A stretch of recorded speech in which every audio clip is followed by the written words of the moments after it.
Hey everybody, how's it going? Thanks for stopping by.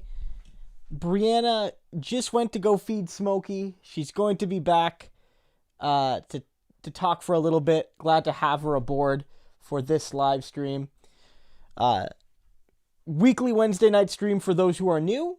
If you are new, click the subscribe button. And if you have been here for a while, click that little bell. It'll help you bring all the content you need to see. Christo is late. Is it Smokey's fault? No, it's not Smokey's fault. If I'm late, it's only ever my fault. Or my internet's fault. Or YouTube's fault. But never Smokey's fault. So I hope everyone's doing really well. Samantha Sider kicks it off saying, have some of my stimulus money, Christo. You deserve it. Well, thank you so much, Samantha. I appreciate your support tonight and always. So thank you so much for that. Lots to talk about tonight. Really. Want to talk a little bit about just the craziest Donald Trump statement. Even crazy for him, if I'm being honest. I want to talk a little bit about the leaked audio call we got. I might play the clip, but certainly we want to talk about it. Are you coming in? No, I do not have water. I don't know. So, nothing's Smokey's fault. I mean, we could talk a bit about Ford, but for those who haven't heard, I've started a new Canadian podcast. So I want you to go check out the new Twitter for it, which has all the info, and that is where most of my Canadian content is going to be, because like I've spoken about it, but here on YouTube, I didn't have success making Canadian content. And I don't want to be like a Grinch or anything, but like I've made YouTube something of a career. And I have to make content that people are going to watch and that people are going to engage with. And I spent a year making Canadian content and made very little headway. And the channel didn't start growing until I started consistently making American content. And I know there are other larger creators that can do both, but they started and grew an audience before algorithmic changes that have sort of constrained what you can do. So my view has always been that I need to focus this channel predominantly on American politics and then look to, sorry, the thing right here. Look to my live streams and my new podcast as the place to do Canadian stuff. And here is Bree. Everyone say hi to Bree. Hi, guys. Bree's been very busy with work, obviously. Everything, difficult as it is. Dimitrios is back in day. He has just been fed, guys. Smokey is letting his voice be heard. At this point, he's just protesting because he has been fed. So, I mean, that's where the Canadian content is going to be. Check out that Twitter. Help give it some follows if you're on Twitter. But even if you're not, that has all the links you're going to need to the new podcast. It is really fantastic. It is something that I'm very proud of so far. And it is something that, even if you're not Canadian, you should be able to get some value out of it. We already have 2 episodes up. We should be recording our 3rd tomorrow, likely going up tomorrow or Friday. And so in our most recent episode, you're going to want to check it out. It's about how Nikki Ashton, one of the Canadian left-wing MPs, is doing an event for Jeremy Corbyn, or with Jeremy Corbyn, for like a new left-wing international group. And how, she's been tarnished and he's been tarnished with accusations that they are anti-Jewish people, that they are too critical of Israel, and it's made this event a whole big cluster F. And we had Nikki on to talk about how, this is obviously a smear against her, a smear against Jeremy Corbyn, and it's a really good talk. It's a really good talk, and you guys are going to want to check it out. Because even if you're not super into Canada, it's really part of a broader global left-wing discussion. At least that episode is. Who's not super into Canada, though, really? Who's not super into Canada? Yeah, I mean, that's a fair point. Bree makes a great point, guys. Canada is the greatest nation. And indeed, you might say the only nation. So, What are you talking about? well, if you remember, there's it's probably old now, but a South Park episode, and we'll be talking a little bit about this. A South Park episode made around the time of the first royal wedding, the Harry or the William and Kate wedding, where they did a mockery, like a mock-up of it, where the King of Canada was getting married, and there, the commentator said, "It's a great day for Canada, and therefore the world." Like that's the joke, right? So. It's something of a meme. I see. Yeah. Do you have any super chats? We read Samantha's. That was the first super chat. Yeah. No more yet. Alexander the Great, regular viewer, says he's been tuning out of politics streams. Yeah, I mean, look, I get it. Viewership for most political channels is down this time of year. Makes sense. In a lot of ways. You have fewer big stories, no elections. Trump is not around as he once was, and he generates more news day to day than, say, Biden. All these sorts of things are affecting political channels. Do try to tune into your favorite creators, though, not just me, but others, because good and bad times on YouTube have snowball effects. And when you stop watching people, it stops recommending them not only to you, but to others. And so do at least try to occasionally tune in to my videos. It helps me. It helps me a lot. Lately, my views have been down quite significantly. So if you guys could, tune in, maybe if you're not, that really does help me and other creators like me. And it's important because if the channel wants to be around and I want to keep doing this for the next boom time in politics, the next election, the channel has to continue to survive until then. I believe we have something from John. Yeah. John. Yeah. Why don't you switch it though so I can read it? It doesn't. It's not going to come up? No. Well, okay. Let me use my X-ray vision then. Well, let me reload the. Look all the way over there. Well, yeah. Let me reload the thing. There we go. Okay. Hey Bree, nice. Here, nice. Hey Bree, here, nice. Okay, now to the question: could the Dems do well in the midterms if the Republicans focus on culture war? Also, if the Dems focus on economics and the PRO Act.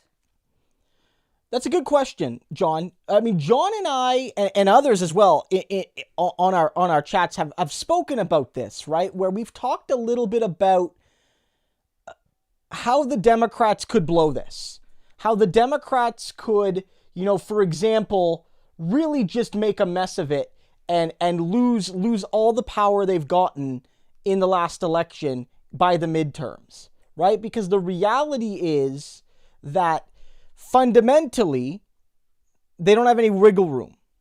Usually the ruling party loses seats at the midterm, right? You lose seats in the House and in the Senate, usually, especially the House, because the House is every seat comes up. And it's not like you can have an advantageous map. It's just the whole map comes up. So the Democrats only have like a 6 or so seat majority in the House, right? They only have like a 6 or so seat majority in the House. And so they don't have a lot of room there. And in the Senate, obviously, there's none. So my concern was always, they've at least for now backed down on the minimum wage. They needlessly cut the checks from 2,000 down to 14. And then after that, they cut how many people are going to get the checks and how much some of them are going to get, meaning that some people that got checks from Donald Trump aren't getting any from Joe Biden, or if they got one, they're going to get a smaller check. All of these things are like, they're needlessly finagly. You don't need to do it. You don't need to do it, right? It's stupid. It's really stupid. And so you're setting yourself up for a scenario where, like, you're giving up these votes. Again, with the stimulus package, it was 1.9 trillion. And then they cut how many people would get the checks. And that was going to save, I think, 12 billion or so. Out of a package of trillions. Yeah, out of a package of 1.9 trillion, which is 1,900 billion. So 12 out of 1,900, right? 12 out of 1,900 is essentially meaningless. Like, it's less than 1%, right? It is a tiny amount of money. And so why are you going to risk a bad news cycle and pissing people off? Millions of people, about 17 million people, are not getting checks based on the parameters of the previous checks. Now, again, most people are still getting them, and most people still got the 14. If you make under 75 as an individual, which most people do, you still got your 14. But like, think about it, that in a close Senate or a close House election, imagine if those upper middle class people between, say, 80,000 and 100,000, some of which lost their checks, maybe they're going to be mad at you and they're not going to vote for you. And those people generally have high levels of voting. People that make $70,000, $80,000, $90,000 a year are often highly educated. They often vote in very reliable numbers. They're not necessarily people that if you have, you want to lose. And they donate money. So like maybe they're more likely to donate money to you when like the economy's good again because they have a little bit of extra cash. And it's like they didn't even do anything with the money. They didn't even do anything with it. Right? Right? Like they didn't even shift the money. They didn't do it. They didn't shift the money to another cause. It's not like they took the money they saved and threw it into child benefits or say, okay, look, we saved this money, so for the very poorest Americans, for the poorest 1% or poorest 10%, we're going to give them $1,500 checks. And so we've done that. Because when you pass the budget for 1.9 trillion, like, you can make changes in it without necessarily having to go through the whole reconciliation process. So if you find savings in the bill in one place, you can maybe add it in other places. But so my argument last week was they were blowing it. They were absolutely blowing it. And I mean, look, the thumbnail I had last week was like Biden, it's like they screwed up the stimulus. And they did. But the Republican Party is absolutely awful in opposition. They are awful in opposition right now. They are really bad at building a coherent, effective message about why Joe Biden and the Democrats are bad and what they would do better. Usually in opposition, you don't even have to do the second half. Often you can get away just with making the other side look bad. Like, you figure out what you're going to do later, but because if voters are angry at the status quo, they'll pick you. But like they're awful at it. And so what John Bartlett says here is, the Republicans are focusing on the culture war. Well, yeah, it's like the fact of the matter is, and like the fact of the matter is that if you look here, you can see. Let me pull this up here. There's my window capture.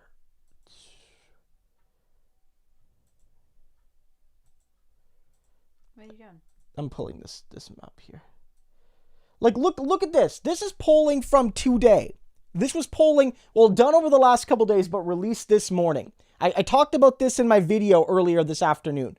But this is polling from today, basically showing that there was like a very high level of support for this package. A very high level, right? And so the fact of the matter is, like, the Republicans have either absolutely failed to communicate to their base or to independents why this bill isn't good. And so I think they've realized that all they have is the culture war. Like, look at this. It says here, voters were asked if they support or oppose the coronavirus aid package that includes up to $1,400 in direct payments to some Americans, funding for schools and local government, and extension of increased unemployment benefits. And so right here you see 75% of voters like it and only 18% don't. But what's crucial is look at those Republican numbers. Look at those Republican numbers. 59%. 59% of Republicans like it. 59. Only 35 don't. Right? So only about a third of Republicans in this hyper-partisan era where a good chunk of the Republicans still think, a majority of them, that Donald Trump is the rightful president. Yeah. I cannot stress that enough. These people literally think that it was like taken from them, and they're like, yeah, but the bill's good. Well, because they recognize suffering, because they recognize it. And like Republican people have material advantages too, and interests too. And they're like, okay, yeah, this bill puts money into my local community. I get a check. At least most people do if you make under 75, which most people, Republican and Democratic voters, make under 75. I'm getting this child benefit. Yeah, the child benefit. Yeah, which is going to be like $300 a month. It's a Canadian style. Yeah, it's a Canadian style benefit. It's only for a year thus far, but I'm getting $3,600 for my kid. And like, all of these things, my EI has been extended. So if I'm on EI, so we call it EI in Canada, but if I'm on unemployment insurance, that's getting extended. So yeah, of course you're going to like it. Of course you're going to like it. And so the Republicans have no choice but to focus on the culture war. They have no choice but to focus on the culture war. Right? Because what are they going to do? What are they going to do? Tackle this bill? Are they going to attack this bill? Well, Ted Cruz did give it a good shot. Yeah, I mean, they tried. Like, for instance, and at every step of the way, all the attacks have been BS. Absolute bullshit, right? Like, 100%. First, you had Ted Cruz and Tom Cotton. Ted Cruz and Tom Cotton come out and say, oh, they're sending checks to felons. All of these awful men that are currently in jail for these awful crimes are getting checks. And that's the Democrats. What they don't tell you is the previous Trump stimulus checks went out to those people too. And the Republicans obviously supported the Trump stimulus. At least all but a few of them did. The vast majority of Republicans and Democrats voted for the first stimulus package. And so what you have then is a scenario where, like, even on the things they disagree about the bill, it likely existed in some way, shape, or form in the previous bill. Yeah, people are saying the child benefit's amazing. It is. It could, if it exists permanently, could cut child poverty essentially in half in the U.S. Essentially. Well, that's the same thing that happened in Canada. Yeah. And I wonder if in the U.S. the effect might be greater because they have higher levels of child poverty. Right? Well, and lower levels of payments. And lower levels of payments beyond that, right? So who knows? But it has the potential to be transformative. And so, like, Brianna and I get a baby bonus check basically every month. It fluctuates. As you make more money, you get less. As you, like, if you are very poor, you get, I think it's like $500 a month in Canada. Eventually, I think it starts tapering off. And you don't get any, or you get a very small amount. Brianna and I are not rich, but we're not poor. So we get, we get, what is it, $300 a month? We get about what the Americans are going to get. We used to get more. When we started making more money, we get a little bit less. But like, we get $300 every month for Demetrios, for our son, to do whatever we want with, right? And for some people who are less fortunate than us, that helps them. That's a lifeline. That's a lifeline. Yeah. Right? And so these are all really good things. Like, look, we could talk about how the bill leaves the $15 minimum wage out. There's a lot of problems with this bill. But like, fundamentally, you can see why 75% of people support it. So if you're a Republican, you can go on Fox News and I guess complain in abstract terms of the deficit and complain in abstract terms about little things here and there. We talked about it last week. Marsha Blackburn put out a like infograph, a little meme on Twitter where she was like, money for Pelosi subway, 100 million. Money for libraries and museums, 300 million. And the money she added up was like 600 million. But then, like, who would be mad about monies for libraries and museums? Some people maybe, but not enough people to care. And if you think about it rationally, it's like she made this list up of like the most egregious wastes in the bill, and the total wasn't even $1 billion, I don't think. It wasn't even $1 billion. And so it's like, this package, Marsha, is worth $1,900 billion. And you can't even come up in your meme with 4 things that are crazy in it. But you can talk. Yeah. Museums. So it's like, so if what you're telling me is the bill wastes 600 million out of 1900 billion, I would say that is fantastic, right? But you forgot something. What? Well, the bill is written by Satan. Well, yes, that's the thing, right? We talked about it this morning on the channel. Go check out the videos. Like, check out I made it on Mike Lee, the Republican senator from Utah, I believe, the other senator from Utah, not Romney. He came out and said that essentially Satan is writing the Democratic voting rights bill.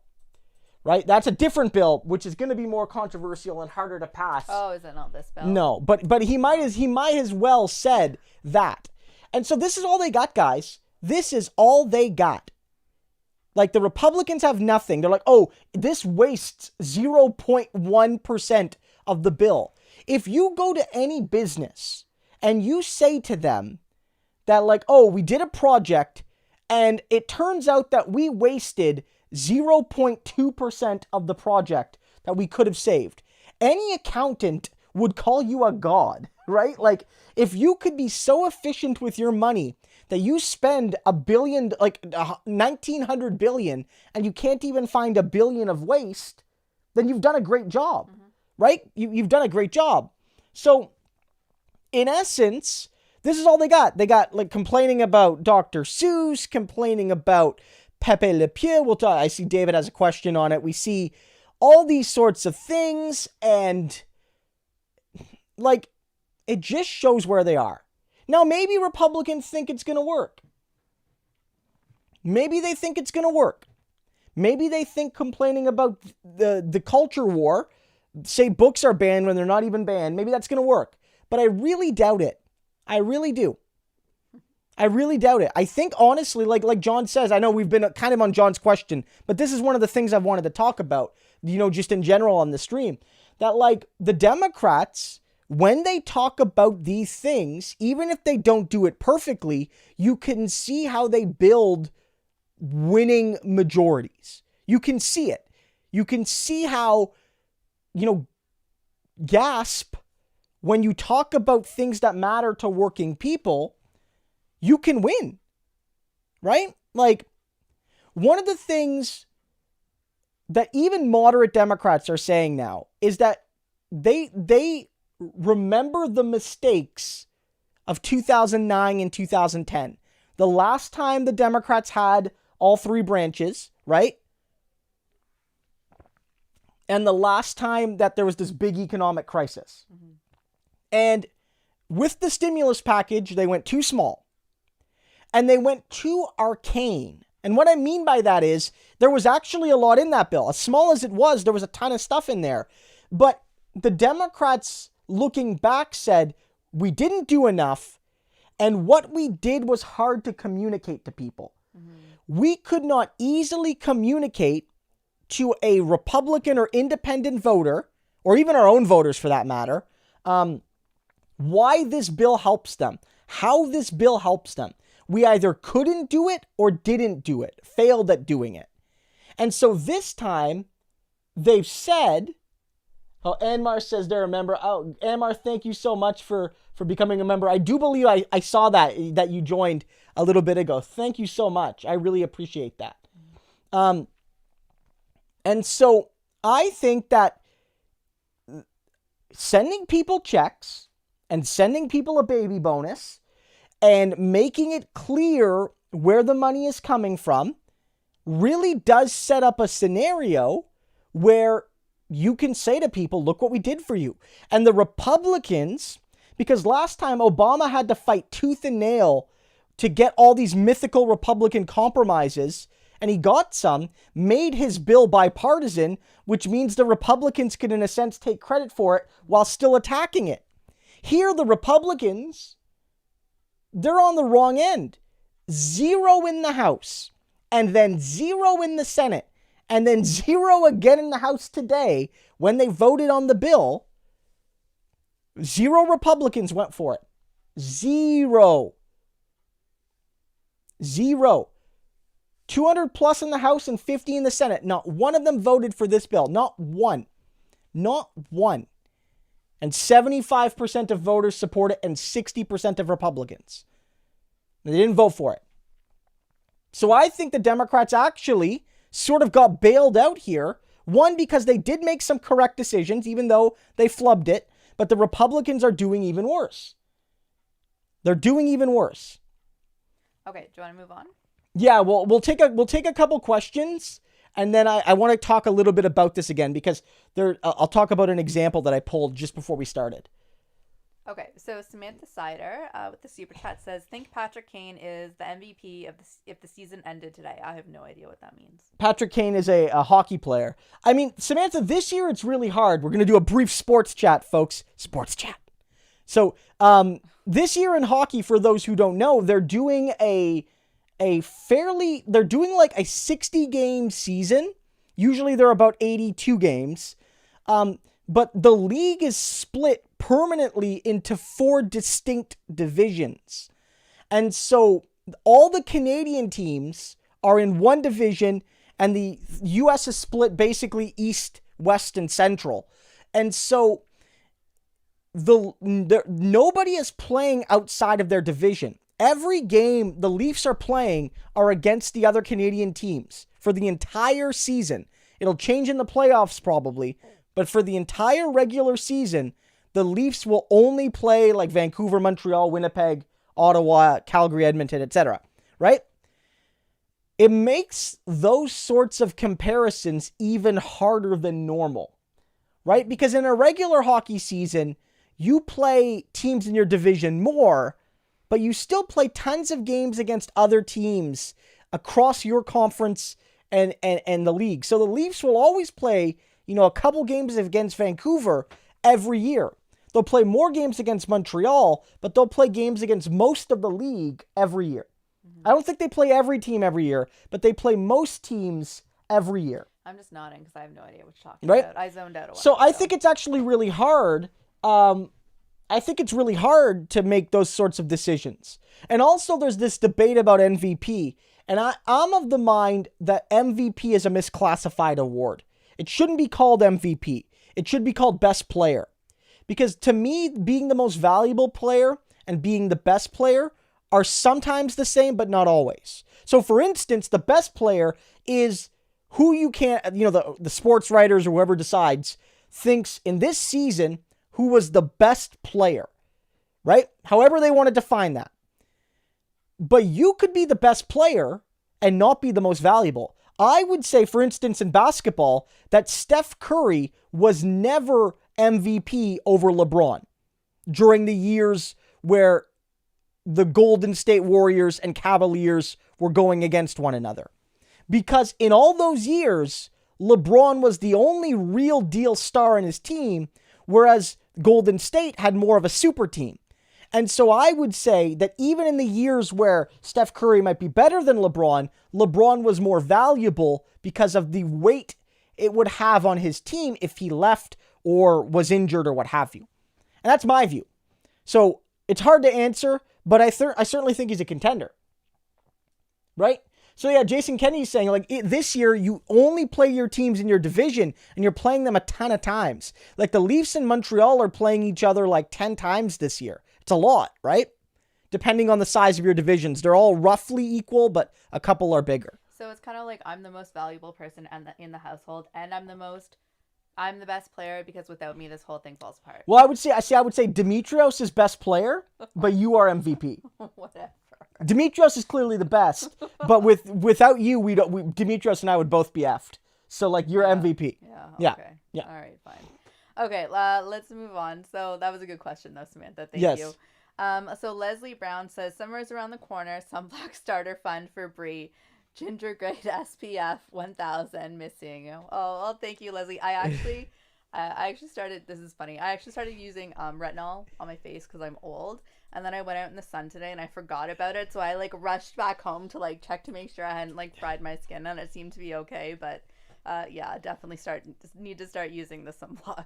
Brie is not old. We all know that's that's a ridiculous claim by Bree. I'm a little old. That's fine. Yeah, Bree is go back young and beautiful. Go back to I didn't say I wasn't beautiful. But Yeah. Can I get a Bree, you're beautiful in the chat, please? Thank you. That's really weird. Yeah, no, we're not going to do that. Yeah, people are definitely going to do that now.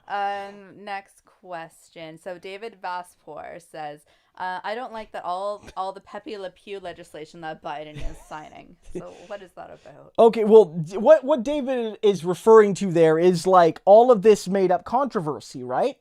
And so, for instance... Oh, people want us to go full screen. They want us to take that away. Oh, yeah, I'll pop that up. Sorry, thanks for reminding me, guys. I'm gonna... we'll hop back to that, because I have another thing to show you guys after. But basically...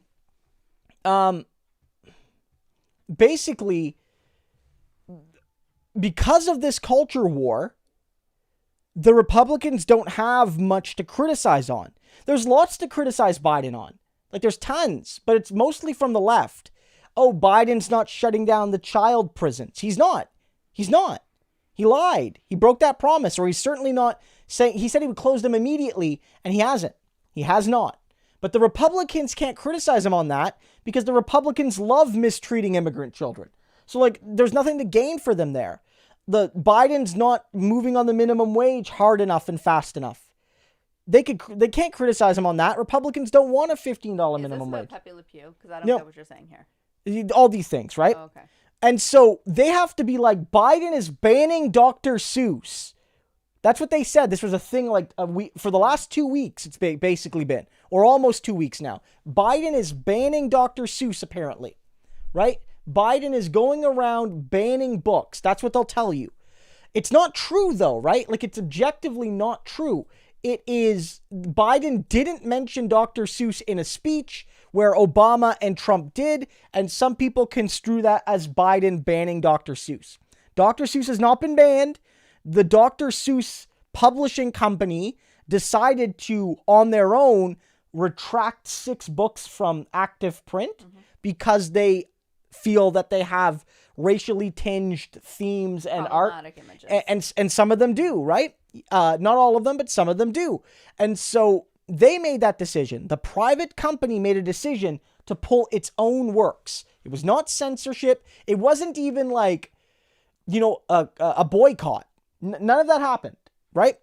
And now the big controversy is the new Space Jam. There's a new Space Jam movie coming out, if you guys don't know. And it's, instead of Michael Jordan, it's LeBron James. And in the original one, the character, like the Looney Tunes characters, I believe Pepe Le Pew was one of them. Right? I think so. And so he's been cut, apparently, because in a lot of the original cartoons, he basically said F consent. Right? Oh, he hit Pep, on yeah. everyone, Yeah, he the female cat, basically, I think. He always hit on it, and she didn't want any of it, and all these things. And, look, honestly, is it the biggest deal in the world? No, but it is kind of creepy. And maybe if you saw that, it would send the wrong message. You might argue that Pepe Le Pew is obviously supposed to be the sort of bad guy in that. Like, you're supposed to think that he's being weird and creepy. And so, like, I get that. But the fact of the matter is, Joe Biden did not call up the Looney Tunes people. He's like, hey, come on, Jack. Back in my day, we had Pepe Le Pew, and I didn't like him. And so me and Corn Pop are getting together, and we're going to ban this guy from the new Space Jam. Like, that didn't happen.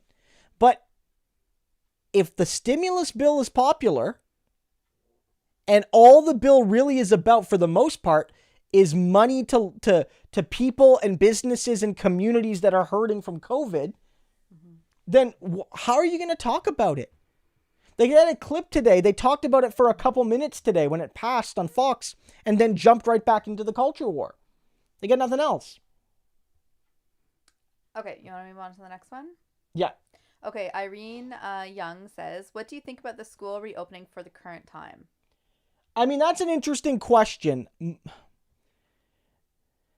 I think that at the very least, teachers should not have to go back to school until they are vaccinated. Unless the areas they live in are very low in COVID cases. I think that opening up schools without protections for teachers and other staff is a bad idea. And I think that also we have to look that while it's rarer, there are still risks to young people around COVID. Mm-hmm. Like if you look in Britain, the highest prevalence of case rises in Britain right now is among teenagers and children. Not really young children.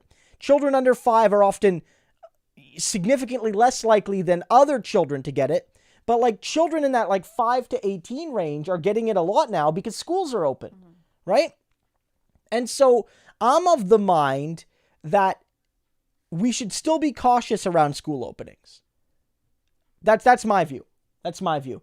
And the same thing with like universities and things like that. I understand that online learning is not ideal, especially for younger children.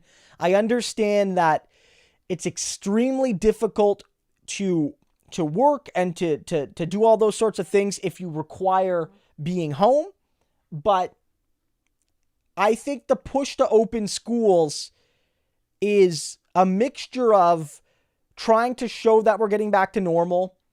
It's trying to win the appeal of very stressed parents. And for conservatives, it's a proxy to attack teachers and attack unions. Because they go, the dirty teachers unions are preventing us from getting our kids back to school, and don't you hate the teachers unions, and blah, blah, blah, blah, blah, right? And like, I don't know. I think it's premature to talk about reopening at this stage. I still think so. Especially when, you know, in the US, you guys are ahead of us in vaccination rates. But especially with you guys, you know, you might get everyone vaccinated soon. Like maybe 5-6 weeks till you get every adult vaccinated, or till, you know, you're at the period when every adult that wants one can get one. Just tough it out a little bit longer. Mm-hmm.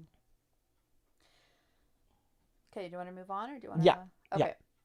So Lloyd Trackwell says the new Arkansas abortion law gives the rapist visitation law. Yeah. Yesterday evening, I believe it was, or maybe the night before, but in the last couple days, the governor of Arkansas signed a bill that effectively takes away even the very limited protections on a woman's right to choose. And in some of these states, they've always had, like, you know, Roe v. Wade is not an absolute guarantee to a right to choose. States have in some cases put barriers on a woman's right to choose. And here what it's showing is that they're really pushing hard to basically ban abortion. They are trying to basically give more rights to people who commit assault. There's no more exception for incest, which is often an exception even conservative jurisdictions, even to places like Europe, give. Like, it's one of the few reasons they might allow it in certain European countries. And so it's concerning.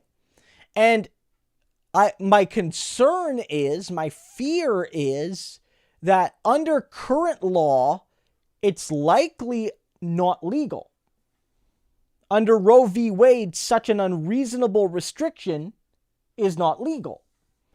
But the reason you pass a law like this, in addition to, you know, it being red meat to your base, like the Republican voters want it, you basically promise to get tough on those evil women and their bodily autonomy, that you delivered on your promise. But I think it's also potentially an effort to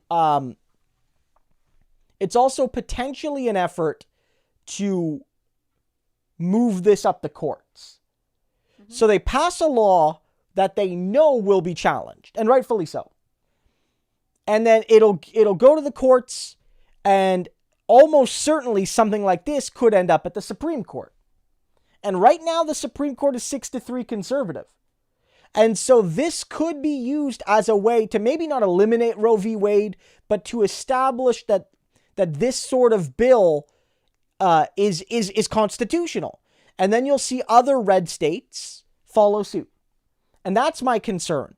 Because again, governments have at times passed laws sort of knowing they're not constitutional, using them as a way to test the constitutionality of the legislation. And with a conservative court, they might have a shot, right? Like when it was 5-4, you would say to yourself, okay, it's a conservative court, but Roberts might not vote for something so draconian because he's a conservative but a relatively moderate one. He was a Bush-era appointee. He's not a hardcore... Conservatives hate Roberts. They hate him. But you think, okay, now they don't need him. All they need is Alito, Thomas, Gorsuch, Coney Barrett, and Kavanaugh. They only need those 5. They don't need Roberts anymore. He's not the swing vote. The swing vote is usually going to be Kavanaugh or Gorsuch, depending on the issue. Like on the rights of indigenous people in the United States, Gorsuch was the swing vote. And he voted the right way on that one. But I have concerns, obviously, about how this is going to play out. That's my concern. Okay, Aquarius? Yeah. Or do you want to... Yeah. Okay. So, no. John Barlich says, Dave Chappelle even said that Pepe was a creep. Yes, yeah. I mean, look, he is, right? And so, look, we could have, like, I guess, well, I'm not going to because I think it's kind of a waste of time, but we could have a debate about whether or not Pepe Le Pew should be in children's cartoons nowadays, and if he is, should he be in them like he was before? Should they make greater emphasis to tell kids what this cartoon character is doing is not okay, and all these sorts of things? But like, the fact of the matter is, no Democratic Party policy is behind anything to do with Space Jam or Dr. Seuss. And I think that's the point. Republicans are sort of shadowboxing. They're shadowboxing with an invisible opponent. Or a straw man. They're creating an opponent that does not exist and then beating the crap out of it, right? And then they're hoping that they can stick that mythological character onto the Democratic Party. That's what they're thinking. Okay, so Aquarius with the super chat says, every lefty should make the point when a Republican brings up schools that we need to spend like socialists to protect the children. I mean,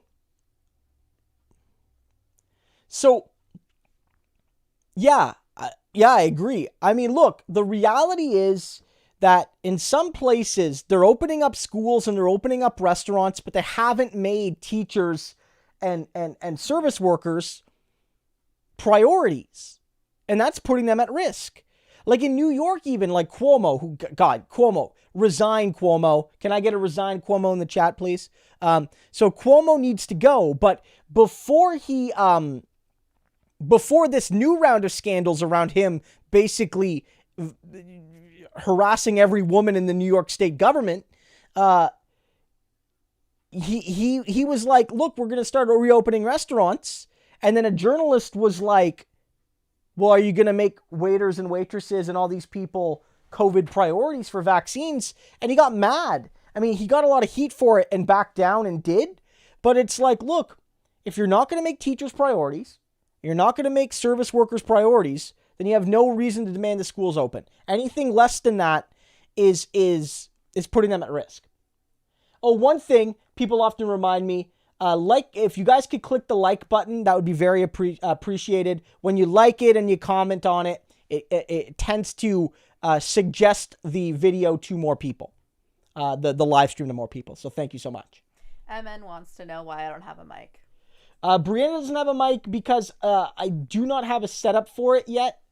And it's every time I've tried to look it up, guys, I'm not like really a technical whiz. He's just afraid that I'm going to steal his show. That's not true. It is true. That's not true. Give me a mic and I'll take over. Well, that is neither confirmed nor deny. I can neither confirm nor deny. Okay, next one, and I think I'm going to go after this, is HS Ross with the super chat says, do you think the Republicans can go to the well on austerity on austerity and right-wing economic ghoul talking points just because it's a pandemic, or is the public generally done with right-wing economics? And that's all for me, guys. Okay. I'll see you guys later. Thank you. Thank you so much. Everyone say bye to Bree. Thanks, Bree. You know, HS, that's a good question. It seems like in the polling we've seen, like we covered earlier in the stream, people are okay with spending money. And I think like the way I would word your question is, they can't go to that well because it's a pandemic. That in part because of the crisis and those sorts of things, they're finding it really difficult. They're finding it really difficult to convince their base that the spending is unreasonable. I think that's part of it. Even a lot of moderates, conservatives can admit that like maybe this is the time to take on some debt. Maybe this is the time, right? And maybe some voters, it's fresh in their minds, the conservative tax cuts, the Trump tax cuts, which were very expensive, right? Often right-wingers don't like to hear that, but tax cuts cost money just like social programs do. Whether you cut revenue or increase expenditures, that increases the debt. And Republicans did that with a very big tax cut just a couple years ago now. I think less than 2 full years ago now, or so, like, you know, or less than 4 years ago, they had those giant tax cuts. And so I definitely think that there's something to be said for, that well drying out a little bit. Now, I don't know if people are permanently done with right-wing economics, but it seems like right now it's not necessarily the case that they can push it. And I think one challenge is Trumpism. It's not socialist. It's not progressive. It's not like Trump was pushing Medicare for all. But Trumpism was sort of a rejection of pure economic neoliberal policy. Like Trump was more protectionist than Romney or Bush was, or McCain. Trump was more interventionist, even in limited ways. And so Trump might have sort of changed the Republican Party that now tolerates these things a little bit more. Remember, Trump, the original stimulus, not the original one, but the updated stimulus package that was coming out in November and December, we did a ton of videos on this at the time, had a $600 check in it. Remember that? Like it had a $600 check. And then, the progressives wanted more. Some of the other Democrats wanted more. But for the most part, it was going to be $600. And then out of nowhere, Trump comes out and says, why not $2K? And then $2K became the reality. Trump did that. Trump made that possible. I'll give him credit. Whether it was ironic, like whether it was an accident or whether it was he thought, if I give people money, they'll rise up and overthrow Joe Biden. Like, I don't know.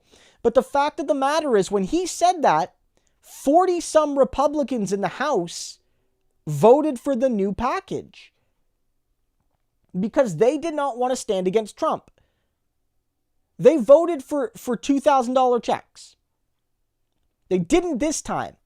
And so I think for a lot of people in the Republican base, the way conservatism was explained to them from, say, Reagan to before Trump was more doctrinaire, not libertarianism, but doctrinaire kind of like economic conservatism.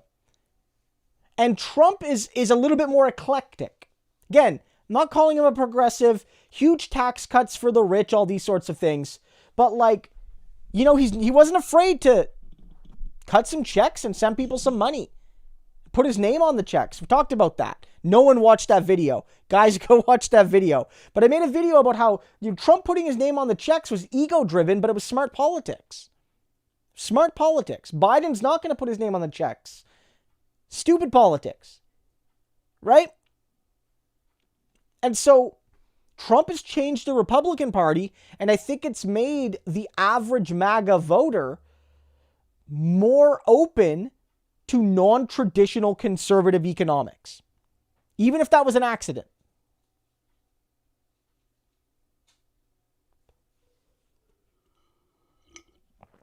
Well, Daphra, as people saying, was it like a bit of economic nationalism? Yeah, well, to a certain degree. Like, again, Trump wasn't nationalizing companies. He wasn't really an economic nationalist. But he did pull away from the pure neoliberal kind of ideology that sort of typified the Republican Party since Reagan. Again, sometimes more in rhetoric than action. Right? Sometimes more in rhetoric than action.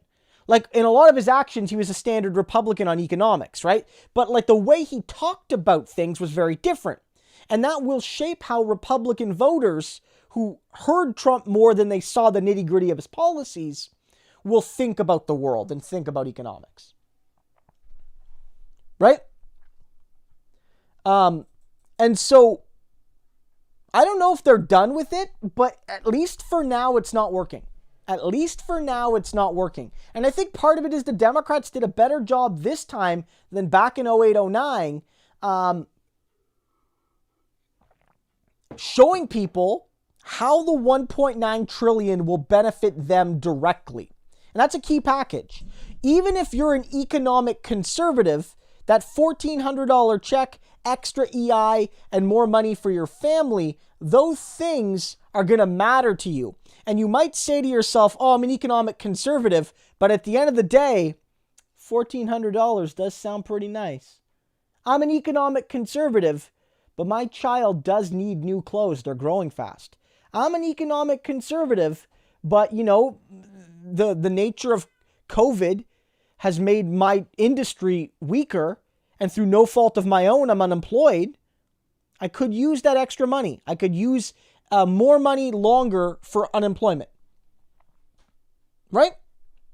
And there's nothing wrong with that. There's absolutely nothing wrong with that.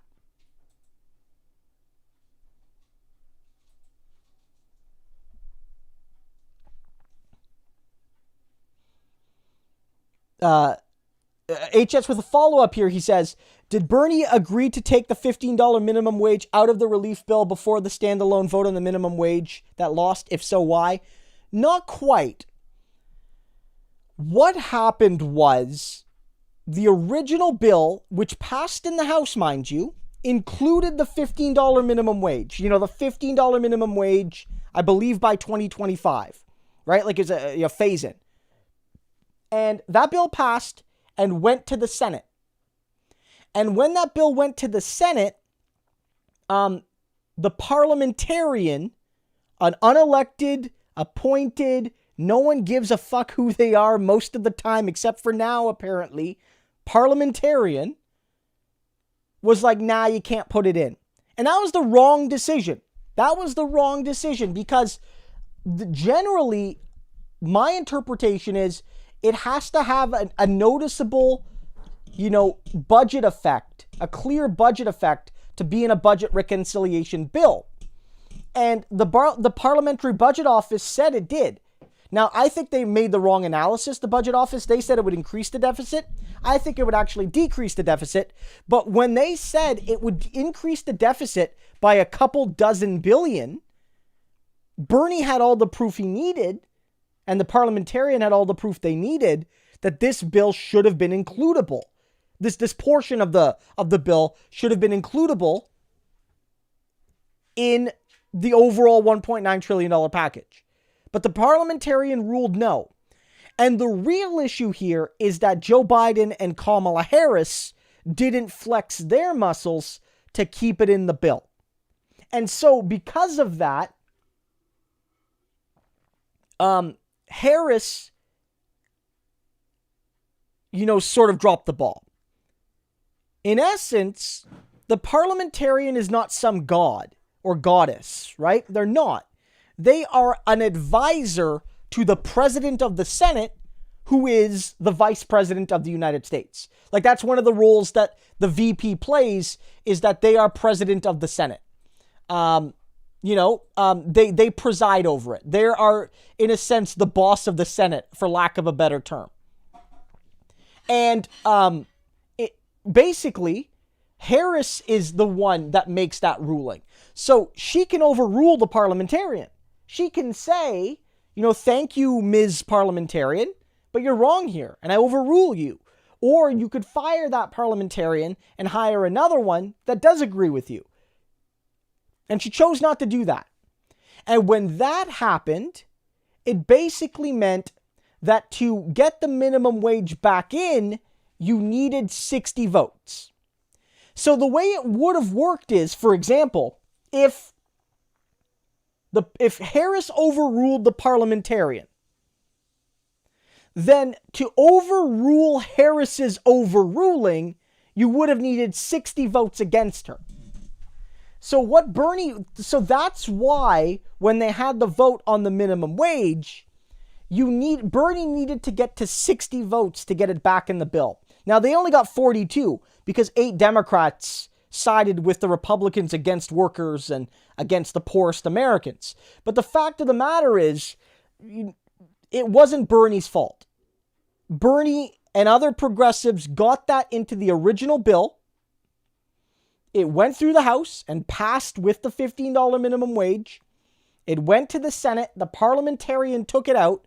And the only person that could have kept it in the bill would have been Kamala Harris. And I assume she wouldn't have made that decision without Joe Biden, without Joe Biden giving her permission to do it, right? And so Joe Biden and Kamala Harris, it's on them. It's on them. Like, Bernie did what he could do. Like, the only argument you could make is that the House Democrats, the House progressives, could have held up the bill maybe. Maybe you make that argument. Whether you think that would have worked or not, whether you think that would have backfired politically, that's like a debate you can have. But the fact of the matter is, like, in the Senate, Bernie did all he could do. There just wasn't the votes. Like, we saw it. There wasn't the votes to get the $15 minimum wage in there, right?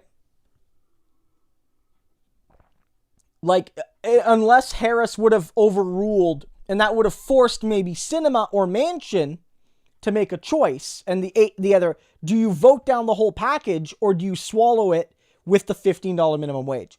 So Harris was the one that did that, not Bernie. John Bartlett says, Bree, take my money, get your own mic. John, thanks so much. I'll be sure to let Bree know, and I will personally give her the $2. HS Ross says, does the right wing... Never gonna give me a mic, guys. Never gonna happen.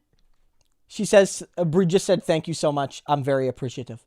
HS Ross says, does the right wing no longer care about libertarianism because they used to think all poor people were minorities and it was their coded way to be racist, and now they're just explicitly racist? I mean, yeah, kind of. Like, there was a really good clip about it where, like, let me see if I can find it. Because it's a really good audio.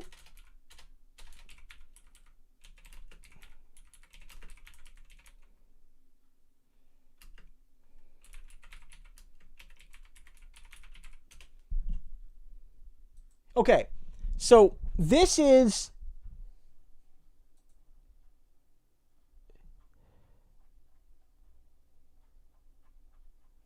Let me see. I want to find a shorter version. This is Lee Atwater. You might have heard this.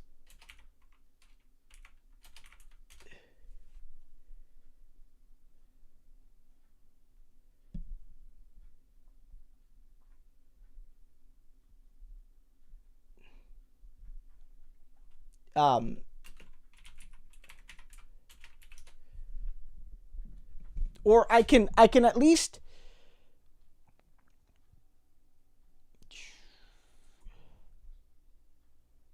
Yeah.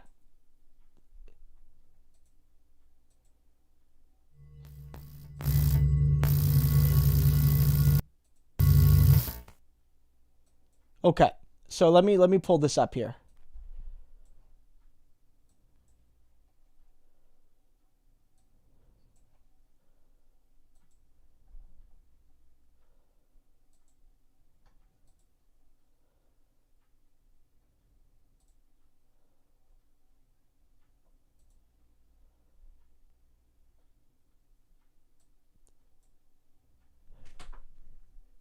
Here's how I would approach that issue as a statistician. All right. 1 second. I'm just gonna make sure the audio is a bit muffled here because but I'm gonna crank it. It's the nature of the recording, but here it is.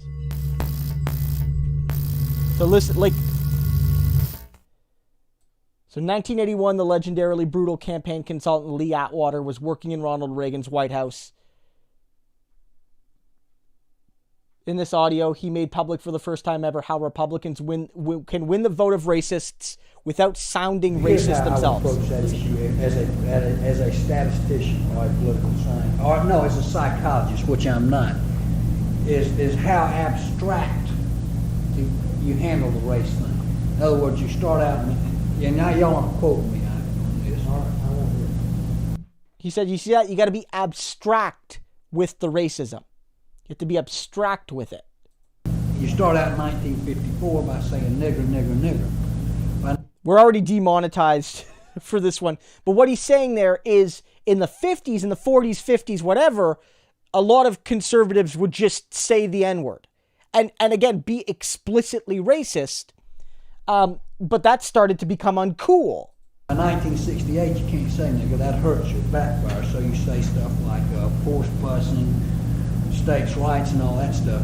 So he says by the 60s, you start talking about, and I know this the audio is really, but it's the only way I can get it. I know there's a real verberance, but this is the original recording, and I think it's the recording that exists.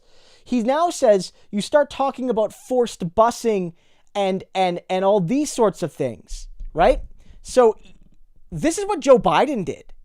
Like, if we're having an uncomfortable conversation, Joe Biden did this. Joe Biden talked about how busing would create a racial jungle. So Democrats and Republicans, when they wanted to attack black people, they didn't just say, oh, black people are inferior and white people should have dominion over them. And they didn't say slurs. They said forced busing and things like that. And you're getting so abstract now, you're talking about cutting taxes and all of these things you're talking about are totally economic things, and the byproduct of them is blacks get hurt worse than whites. So you hear that. You start talking about it, abstract terms, tax cuts, deregulation, charter schools, all these things on the face of it have nothing to do with race, on the face of it, right?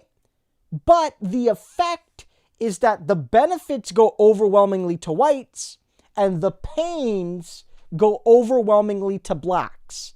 Not exclusively, of course. Some wealthy black people benefited from the Reagan tax cuts, and many poor whites did not benefit. But if you want to use it as a dog whistle, it's a damn good dog whistle. And subconsciously, maybe that is part of it. I'm not saying that, but I'm saying that if it is getting that abstract and that coded, that we're doing away with the racial problem one way or the other. You follow me? Because obviously sitting around saying we want to cut taxes, we want to cut this, and we want is much more abstract than even the busing thing, and a hell of a lot more abstract than nigger, you know. So any way you look at it, race is coming on the back burner. So that's what HS, and HS, let me know if that's, maybe I'm off base, but that's basically what you were talking about. That the Republican Party, not even just libertarians, but the Republican Party, and to a degree, even Democrats talking about welfare queens and these sorts of things, were able to use coded language about minorities and black people in particular to sort of create these scenarios, right? To sort of create these scenarios where, to create these scenarios where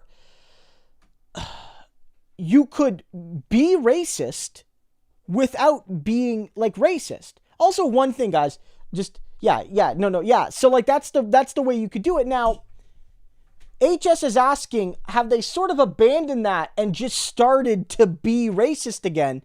And I would say to some degree, yes. Like under Obama, and since then, the mask has sort of been not ripped all the way off, but they still do some of these things. School choice, all lives matter, again, still tax cuts, these sorts of things, respecting American traditions, respecting our founding fathers in American history, heritage, not hate. It's not a symbol of hate. It's a symbol of Southern pride. These are still discussions that happen. And again, they're not N-word, N-word, N-word, and they're not even as direct as busing, but they're still there. So I would say it's a mixture, HS. There is a little bit more of a brazenness with American conservatives about race, about bigotry, but this is still a major part of the Republican movement. Like, this abstract thinking and how it's connected to social and racial inequality is still there. It's just that in addition, they've gotten a little bit louder about the old stuff. I think another factor is, in general, white people, like, we have more voices of color in our media. Not enough, not nearly enough, God no. But, like, I think that we notice some of the dog whistles more now, maybe our generation, because we're more keen to it, because we consume more diverse media. So it might have been the case that a lot of the things that Trump says that we know are dog whistles, and pretty heavy ones. Like when he said, AOC, go back to your country and stuff. I don't know if they thought that would be as bad back in the 80s. Maybe they would, maybe they wouldn't. But like, these sorts of things. Maybe we're more, we can hear the far right dog whistles a little bit better. And so HS says, so I see the Kamala screwed the workers and there was nothing Bernie could do. Well, like, look, Bernie did what he could, I think. Once Harris refused to overrule the parliamentarian, then getting the minimum wage back into the reconciliation bill would take 60 votes. All Bernie could do was have the vote and make people pick a side. Bernie did what he could do. Like, he pushed the parliamentarian, he criticized the parliamentarian, he had the standalone amendment vote. Beyond that, he couldn't do anything.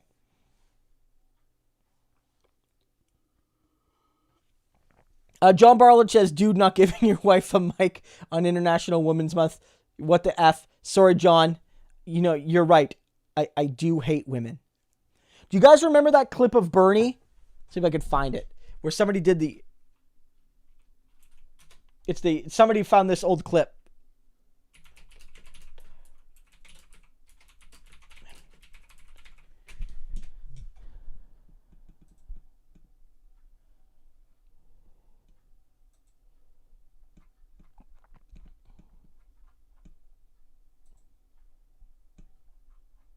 I can't find it off the top, but there's a great clip from a Bernie rally in the most recent primaries where he's talking about gender inequality, and he basically said Americans are sick and tired of women being paid less for doing the same work, and women not having their bodily autonomy and all that respected. And somebody clipped it to say Americans are sick and tired of women. Like, you know what I mean? So yeah. And HS says, yes, exactly, except it's funny. It is funny because it is like they are going in reverse, back to saying N-word, N-word, so they don't need to the right-wing econ. Yeah, I think there's something of a point there that, maybe it's a mixture of even right-wing conservative whites are starting to realize that the neoliberalism didn't work for them. And so they still want the racism, but are less wedded to the economic ideology. That might be part of it. It might be based on like new technologies allowing more and more of these people to find one another, allowing these sorts of policies to come out again, this sort of rhetoric. I'm not sure what it is. I do think Obama being elected just brought a lot of that racism that was percolating out into the open. I really do think that Obama winning absolutely made some conservatives come out of their racist shells. I really think that's part of it. And you say, I mean, PragerU just literally defended slavery, and Tucker Carlson uses thinly veiled language of diseased and dirty, so you didn't have to demonetize the stream to answer my question. It was already demonetized, HS, 100%. But, already. But, like, the reality is, like, no, you're right. You're right. Some of this rhetoric is getting more and more intense. The defending slavery thing, though, that's something that's happened for a while. Because even when you go back to Lee Atwater's time, the defense of the South was always based on, there were still people that made the argument that slavery was required, it was unfortunate. That's something that ebbs and flows, I would say. I think that's a bit distinct.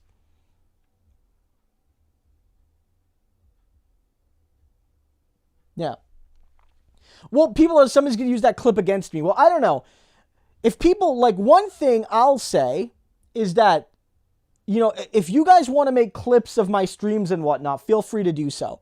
A lot of the bigger creators get clips, and it tends to drive viewers.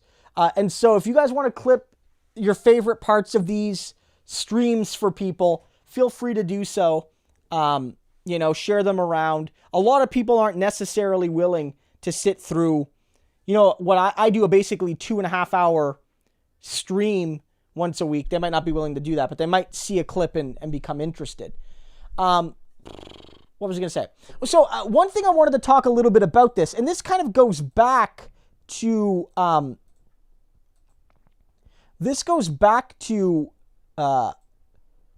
what we were talking about earlier, and how conservatives are,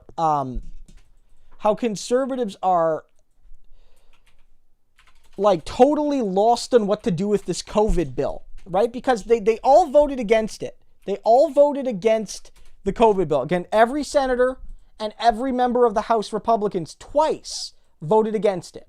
So clearly, like, at least in terms of their voting record, they took a stand against the package. But that doesn't necessarily mean they want to stand against it politically, at least in their actions day to day. And so, for example, you can see here, where is it? Right here, yeah. Let me pull this up here. Look at this right here. I can zoom in a little bit. There we go. This is Senator Roger Wicker. He is a senator from Mississippi. He's the senior senator. So he's been in the Senate for a while. And he today tweeted the following out at about 5 p.m. my time. Independent restaurant operators have won $28.6 billion worth of targeted relief. This funding will ensure small businesses can survive the pandemic by helping to adapt operations and keep their employees on the payroll.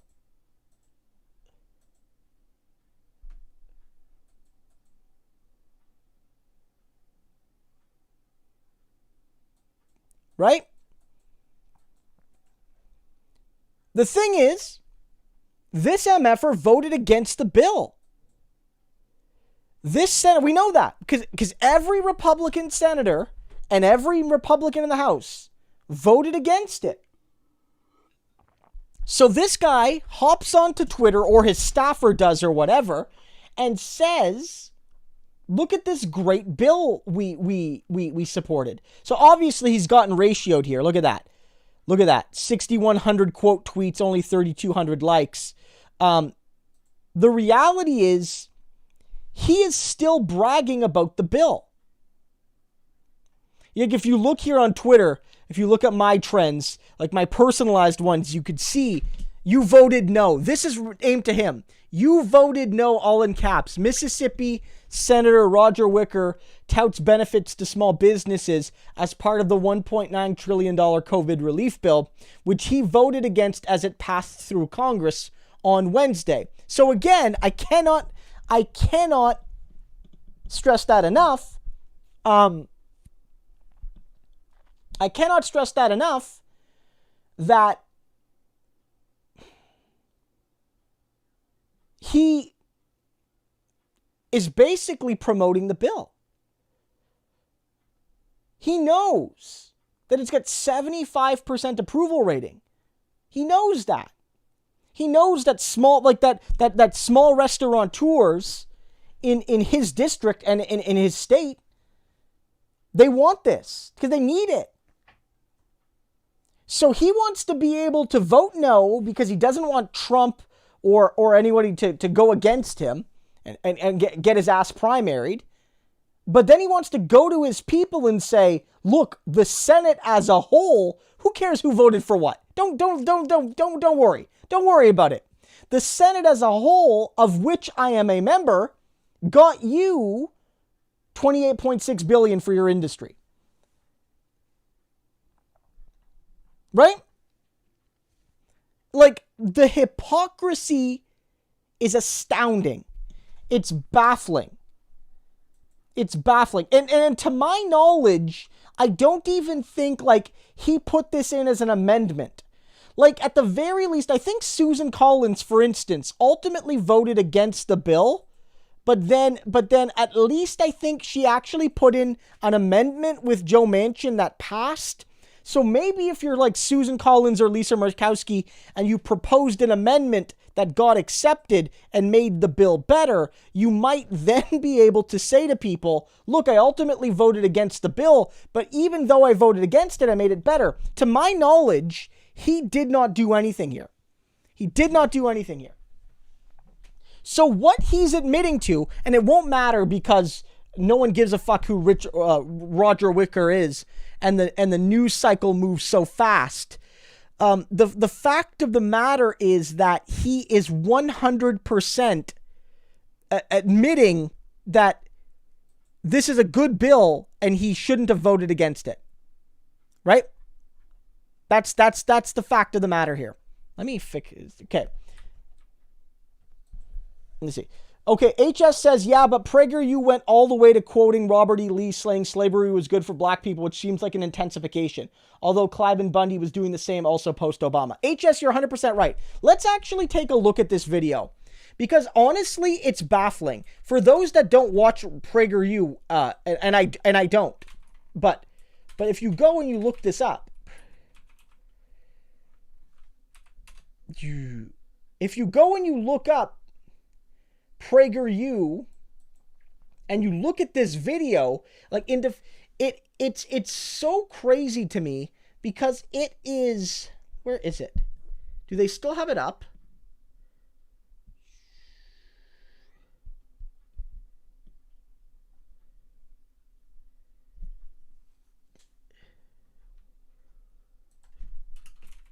Okay, there it is.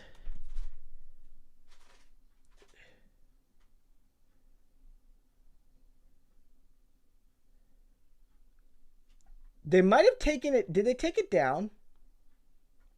In any case, I think here's a mirror of it. Okay, so it is wild because it's almost like a parody of PragerU because it's the logical extension of what they would make.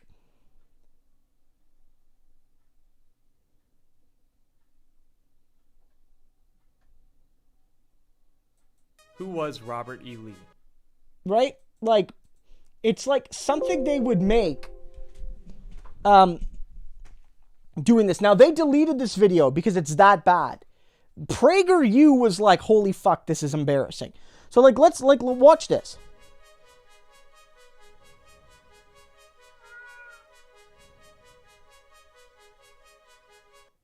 Statues of great historical figures, like Robert E. Lee, are being torn down across America. Here are some facts about Lee that remind us why his statue should remain. So, okay, they call Robert E. Lee a traitor, great American. So right off the top, they fucked up. Like, look, there was a great argument during the last election, and I think this is fair, and I wouldn't back down on it, that an anti-Trump group, I don't think it was the Lincoln Project, but it was like another anti-Trump group made a fake ad announcing that a military base was going to be named after Osama bin Laden. That there was going to be a military base named after bin Laden. And then they said, does that make you angry? Well, then it should make you angry that all over the country, a bunch of enemies of America, people who were traitors to this republic, have bases named after them. right?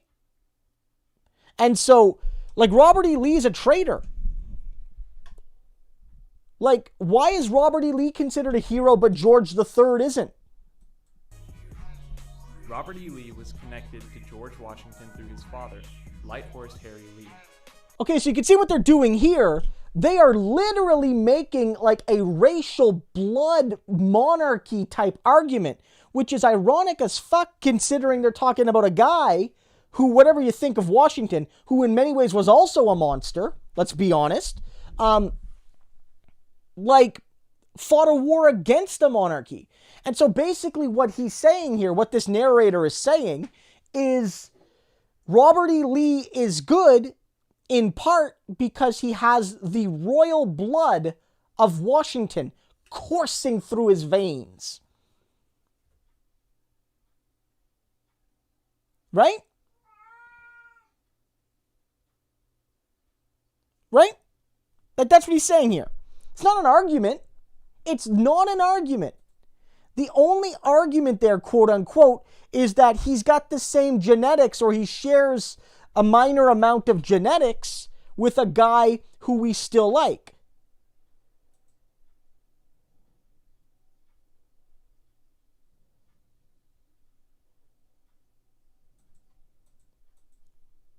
Right? Like, that's like the reality here. So we can continue with this and kind of Washington's cavalry commander, and his wife, Martha Washington's great-granddaughter.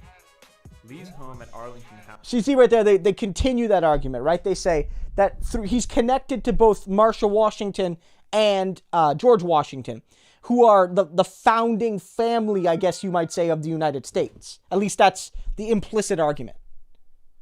House was just 10 miles from Washington's Mount Vernon. Today, it is the site of Arlington National Cemetery. After 30 years of military service, Lee led U.S. Marines to crush the attempted slave rebellion by radical abolitionist John Brown in October. Holy fuck. I mean, I've watched this. I watched this when it came out. Like, I saw it. I don't think I reacted to it on stream or anything. But I watched, I know Smokey's mad about it too. I watched this. And I gotta tell you, that blew my mind. Look, I get why conservatives don't like John Brown.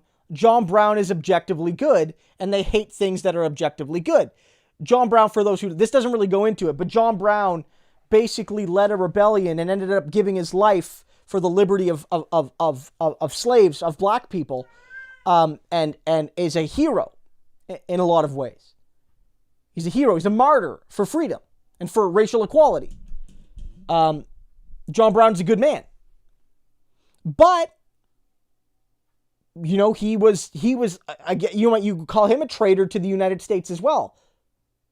And so Robert E. Lee, this is before the Civil War, mind you, of course, because after the Civil War, slavery was abolished.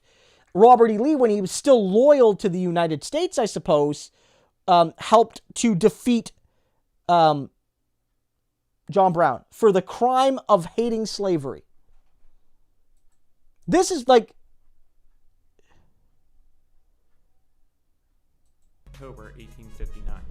So you can see that in October 1859, right? What happens just a little bit later? Just a little bit after that, right? Just a little bit after that, the Civil War happens. This is one of the preludes to it. 21 co-conspirators had seized a federal armory, and all of them were killed or captured, including John Brown, who was tried and hanged for treason. So see, they keep bragging about it. They keep bragging about it. John Brown was this evil man because he wanted the freedom for the slaves. He undertook a rebellion. He and some other people, they were all captured and or killed, and Brown was hanged for treason. And the hero of this story, to PragerU, is the slaver. Is the goddamn slaver. Sevdet, thank you so much for the sticker of the lemon guy high-fiving is that a smaller fruit? At first I thought it was like a teacup. But in any case, thank you so much for the support. I really appreciate it. So yeah, you could see that there. And it continues. Lee deemed slavery a moral and political evil in any country, but considered it a greater evil to the white man than to the black race, since blacks are immeasurably better off here than in Africa. So you could see there, they're doing some slavery apologia, where some of these people were like, we don't want slavery, but, we white people have a duty to own other human beings. Oh, I'm so sad that I have to have racial dominion over a people. But it's part of the white man's burden. That's basically a white man's burden argument, right? That, no one wants slavery, but, we have to enslave black people. Because if we didn't enslave black people, they would be free with their ancestors and their families and their communities and their traditional languages and faith in Africa. And they're better off here, aren't they? So you can see that slavery, the real victims, are the white people. Now, to be fair to Lee there, that was not an uncommon view at the time, but it's certainly not something that I would celebrate now. Right? There are a lot of people that believe that. This is actually a belief that was common for much of pre-slavery American history, or pre-Civil War history. And indeed afterwards, a lot of Southerners that would continue to defend slavery after it was abolished would make these arguments that black people were happier with the pre-abolition regime. Opposing secession, Lee foresaw no greater calamity for the country than a dissolution of the Union. But when Virginia seceded in a close vote, Lee resigned his commission. Despite offers to command Union forces, Lee opted to organize the defense of his native state. So what they're saying here, this is a good thing, is that Virginia was a state divided on the issue. Some states were very much we hate the United States, and some states were deep blue Union states. But Virginia was a state, given that it was not really in the North, but not really in the South, was divided. So the state splits, and this is actually one of the reasons West Virginia exists. Because West Virginia, even though it's very conservative now, was the part of Virginia, basically, that didn't support slavery. Right? That's one of the reasons why West Virginia is distinct from Virginia, from East Virginia. And so, what he's saying here is, Lee had an out. It's not like he was forced. It's not like they voted and then put him at gunpoint and said, Mr. Lee, you have to command our pro-slavery army, or we're going to arrest you for treason. They offered him to say, remain patriotic to the United States and be a general in our army. And he said no.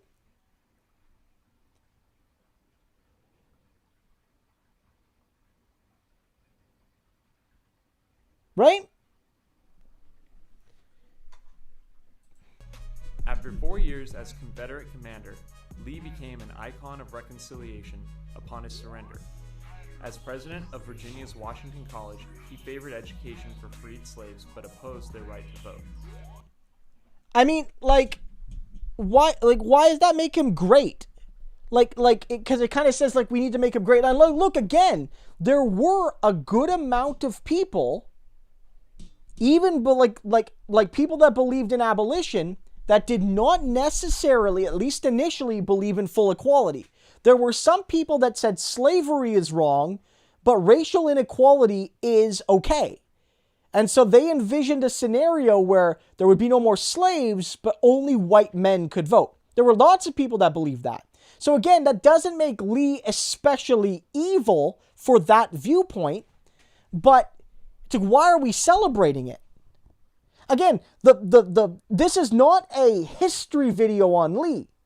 This was made, as we saw at the beginning, with the express purpose of saying all of these great American heroes, even though he's primarily a hero of the traitor South, all of these great American heroes are having their statues vandalized and torn down by the radical left. And we need to learn more about how these great men actually were like heroes, and we should love them and cherish them forever and ever. And so this is the argument they're making. Look, it is kind of like Hitler apologists. It is. It is. I'm not necessarily going to make the Robert E. Lee equals Hitler argument, but like, look, I'm not going to say you're 100% off base to make it either. Right?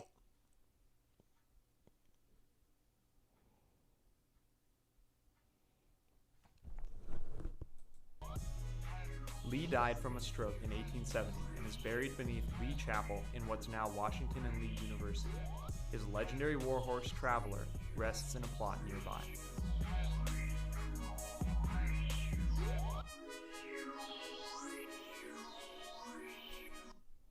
So that was a PragerU video.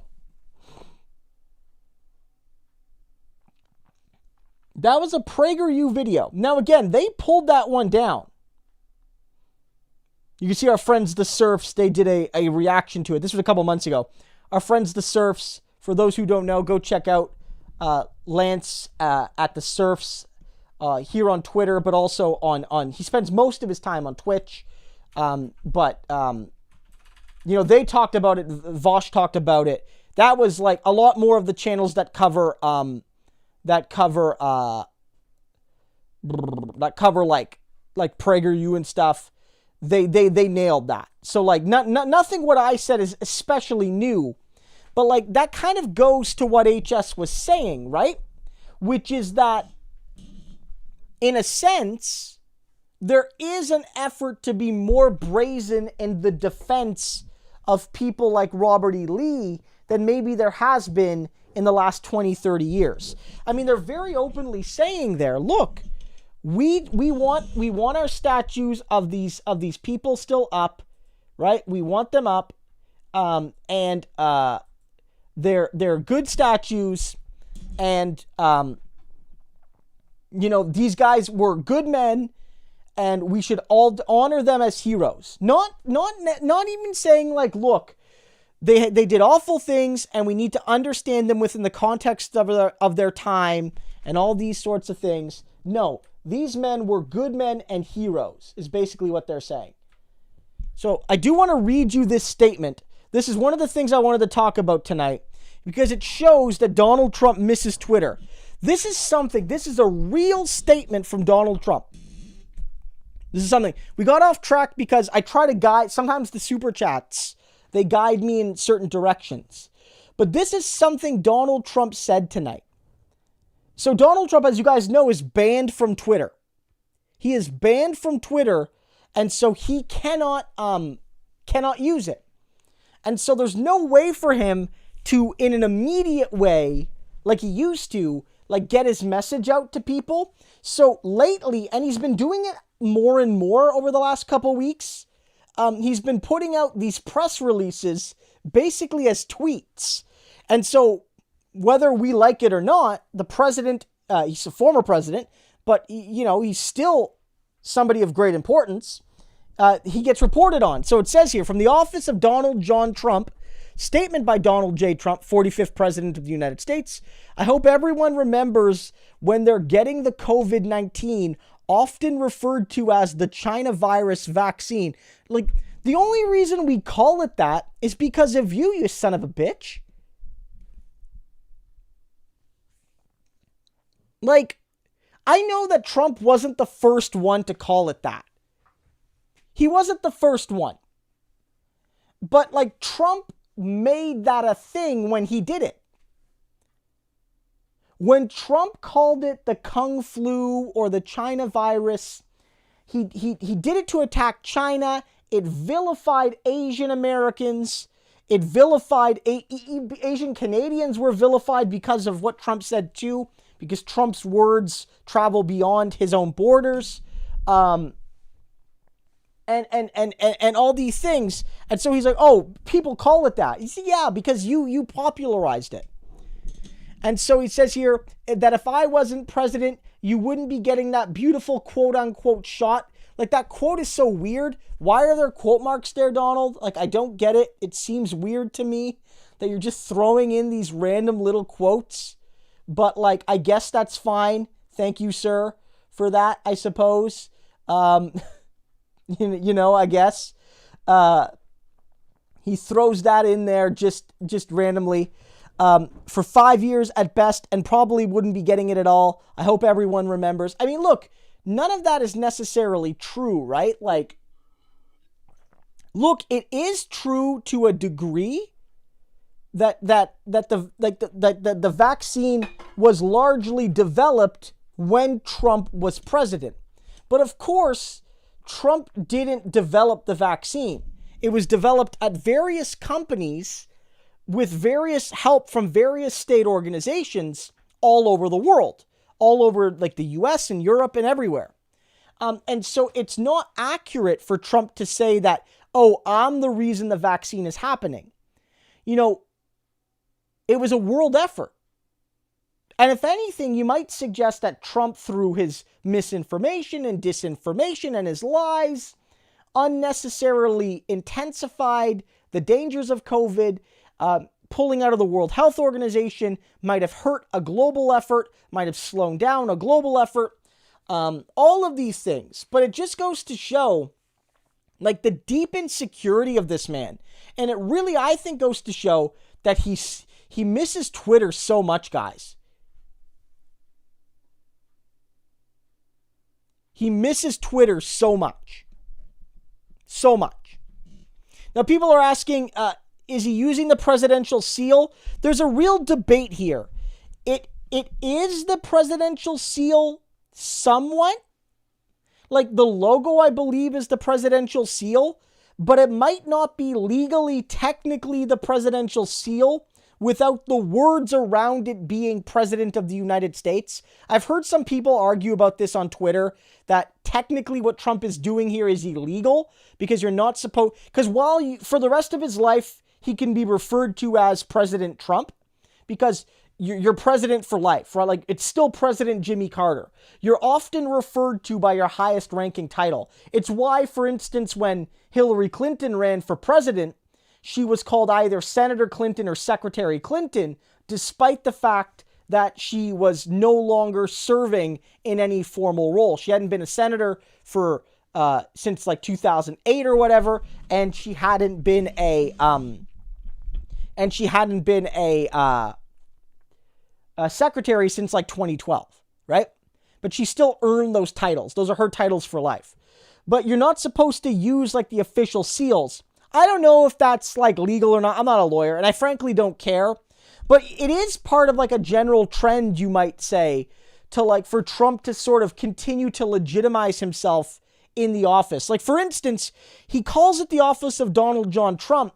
But at the beginning, when he first launched it, you guys remember this? And I did a video on it, I believe I did anyway, where Trump called it the office of the quote-unquote former president.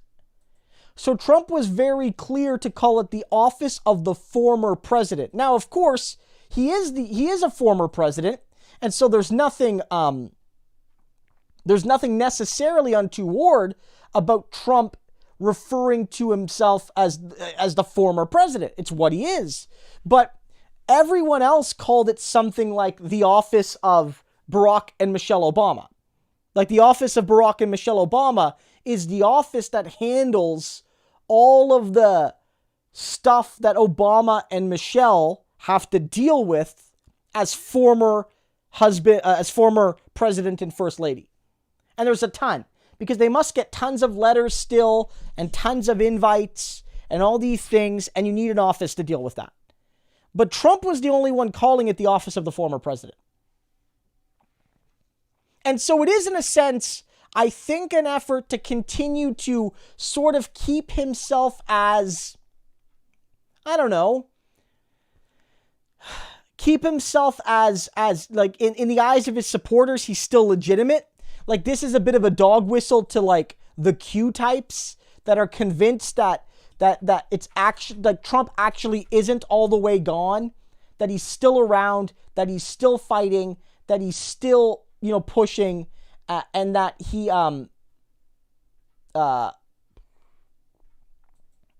he's still, maybe undercover or something.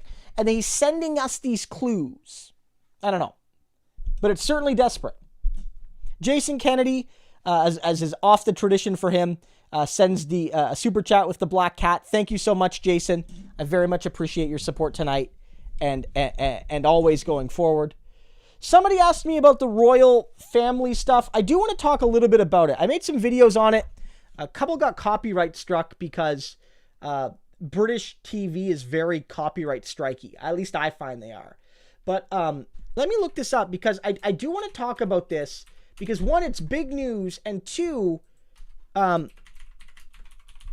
the Canadians here, for those that don't know or maybe don't think about it, the royal family is still the head of the Canadian government.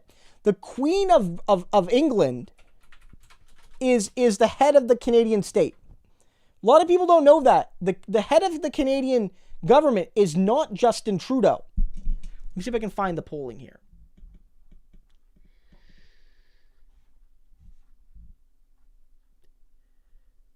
Where is that?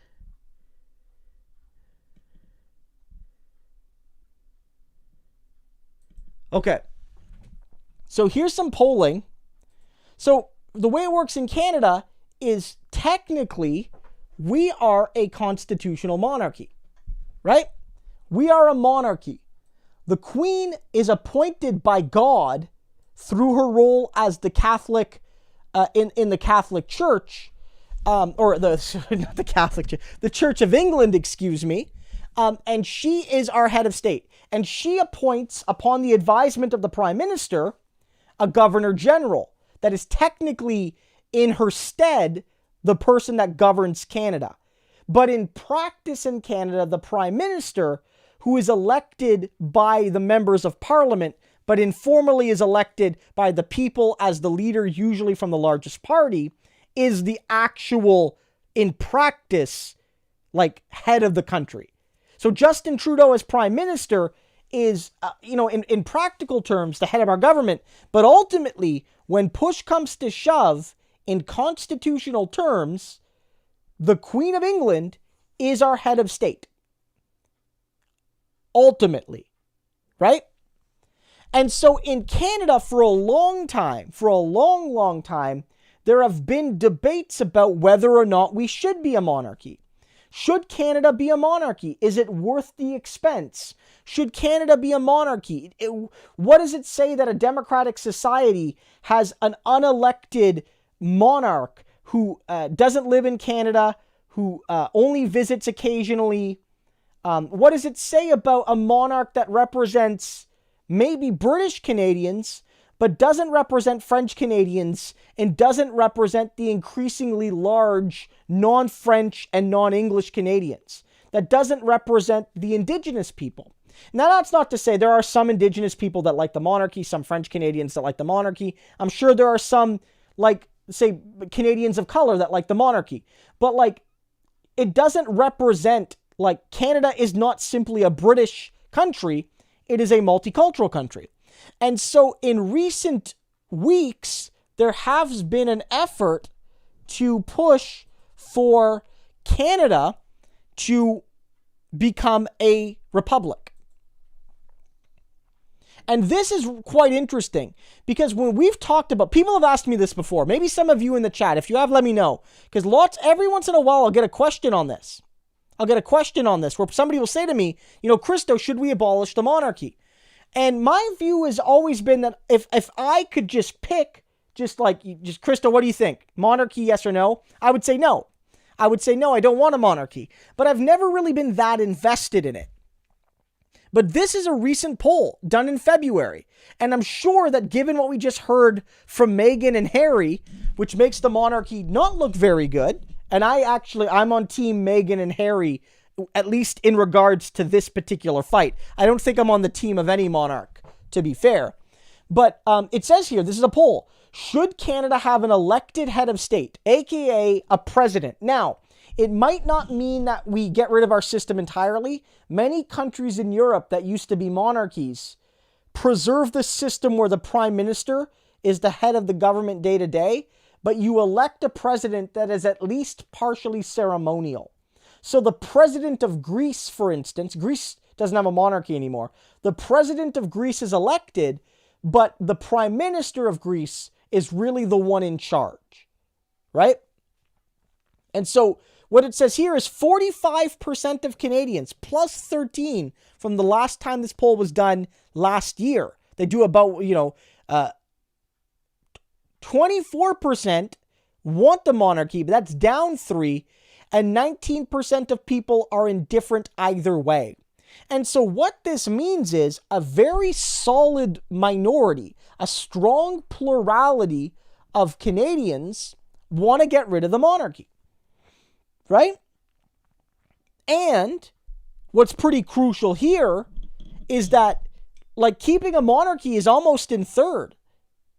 Like, you know what I mean? Like, keeping a monarchy is almost in third place. Like, what this shows here is that before, like, there were some of the monarchists went right to becoming Republicans, and a bunch of people on the fence last time are now in favor of abolishing. And for the Canadians here in the chat, you'll probably agree with me that these numbers are likely to increase if the Queen dies. That there are a lot of Canadians, not necessarily that they love the Queen, that they're like super monarchists or anything, but there are a lot of Canadians out there that like Queen Elizabeth as a lady. They feel like she served the country for a really long time, and there's no point in, throwing the monarchy out with the nice old lady on the throne who's been queen for like 60 years. It would be disrespectful to her. And so I've heard some people say, more than some say, I'm in favor of getting rid of the monarchy, but maybe not with the Queen still around. Like, it would be a good time to change when she passes away, because one, you have to make a bunch of changes anyway. We have to change all of our money and put the picture of the new king on it and all that BS. But the reality is, like, I think those numbers are going to rise.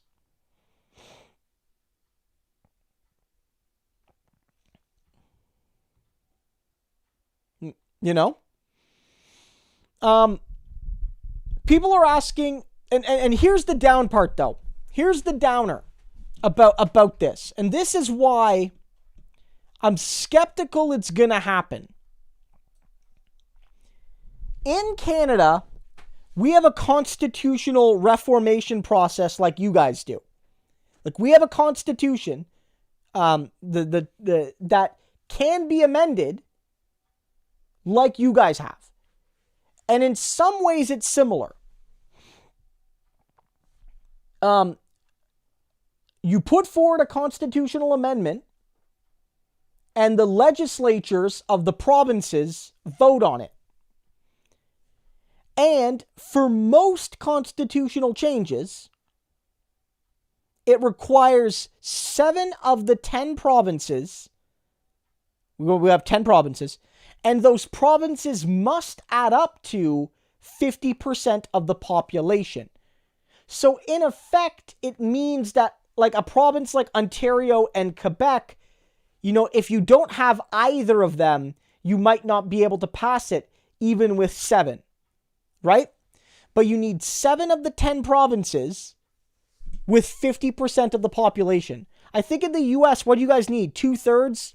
30 states, however many? What is it? 35 states? I'm not sure. But, like, you need so many states. I don't know if you guys have the population rule that we do. But you have more states, so people are more dispersed, so it's not as important, right? Like Ontario is way bigger as a proportion of Canada than California is. right? In terms of our total population. Ontario is like 40%, 30% of Canada's population. You know, California is like 10% of the US, right? So that sounds doable, right? Probably not, though, because, and the constitutional junkies in the chat will let me know, that Canada does not have a universal system for its amendments. There are some changes that are harder to make than others. So, for example, there's basically 3 tiers. If an article in the Constitution only applies to one province or to a subset of provinces, then only that province has to decide on constitutionality. So, for example, New Brunswick is if there's a policy that only applies to New Brunswick or Quebec or what have you, then only that province needs to consent to change something constitutionally. And there are many policies, most of which can be changed by the 750 rule. But big changes, a few big changes, require unanimity. And one of those changes is the monarchy. To get rid of or substantively change Canada's monarchy, you need every province to agree. Every province, which means you need at least 50% plus one of every member of every provincial legislature to vote to accept the amendment. And that's not going to happen. Because while it is 45%, not every province is equal in their desire for a new a system. Quebec, for instance, is very much pro-republic. Some provinces much less so. And even if the people agree, say a conservative government might not support it. And so, in essence, it's almost certainly not going away. That's a real challenge for Canada in abolishing its monarchy. The nature of our constitutional reform is that, like you guys, it's extremely difficult because you need so many places, you need so many states. And because of the number, you're going to need more conservative and more progressive ones. But with this big of a change, it only happens with unanimity. Number one Coco says, love the live. That's great to hear. I love that you love the live show. If you've been a viewer and you're just popping into the live stream, for the first time or for the first time in a while, as a reminder, we have the stream every day or every Wednesday from about 8 o'clock to 10:30 or so. That's when we have the live stream. So set that in your reminder every Wednesday. I barely ever miss it. And usually if I do, I'll let you know if I'm not feeling well or if it's like a holiday or something. I might miss it, but that's like our regular stream night. I'm looking at streaming more, maybe one more time a week. I'm not sure. Maybe on Twitch, maybe here, but I am looking at streaming a little bit more. I don't have the time to be like an everyday stream guy because I make my videos and I do my writing and I have my new podcast. But would you guys like another stream a week? It might be similar to this, but allowing us to cover more stories. Let me know what you think. But if you are new to the channel, click the like button. Oh, time zone, 8 p.m. Eastern time. We start 8 p.m. Eastern. So right now, it's 9:54 Eastern for perspective. Oh, Zachary Fluke just became a channel member. Zachary, thank you so much for your support, for becoming a channel member. I very much appreciate that. It's one of the ways you can help support the show on an ongoing basis. Sort of like becoming a Patreon, but here on YouTube in particular. So whether you support me here or on Patreon or what have you, I very much appreciate it.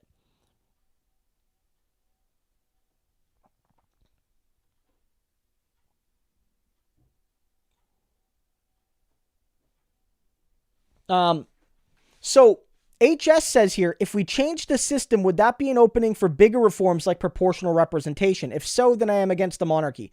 Well, HS, you don't need constitutional reform for proportional representation, because the nature of how you do PR in Canada determines whether or not you need to do constitutional reform.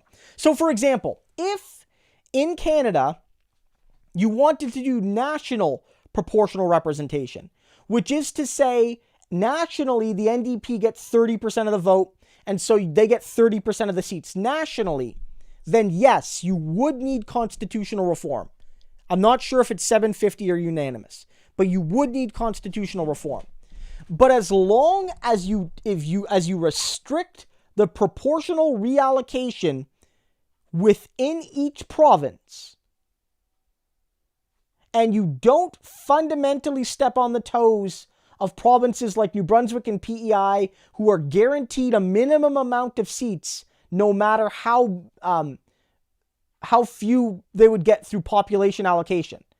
Like PEI gets 4 seats. They don't deserve 4 based on the amount of people they have.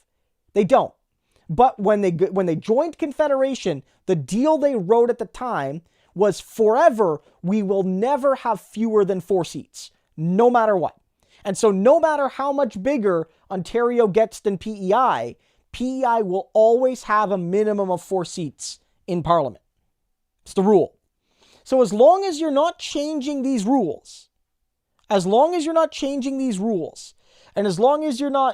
not fundamentally breaking them down, then you're fine.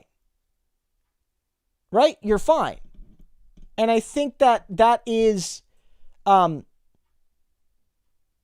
why you don't need constitutional reform. Oh, Diana, thank you so much for upgrading your membership. I very much appreciate that. Again, it's really helpful to sustain the channel and help grow the channel. And right now, especially, during the boom times of like a political channel, you'll get like a ton of views from like casual viewers. But like during downtimes, it's like your core audience that supports you by watching the content that helps to like sustain it. That's what people have told me who have been doing this for more years. And then of course, when elections come around, a lot more people will come around, but you sort of got your regulars, right? You got your regular folks that really help make it happen. And most of you who tune into the stream are part of that core group, I would say. So in general, HS, you don't need to reform any constitution. All you need to implement proportional representation, as long, again, as you're not messing with the vote distributions between provinces, is a simple act of parliament. So one example could be, you could, for instance, pass a proportional representation and then add an extra 1/3 seats to Parliament, right? And then divide those seats into the other provinces, keeping in mind the current distribution and keeping in mind the minimum amount requirements for the smaller provinces. And then you can say so many of these people are elected through the traditional first past the post riding level elections, and the rest will be distributed in accordance with the popular vote of the province, not of the country. Because again, when you get into of the country, you start getting it wonky with constitutionality.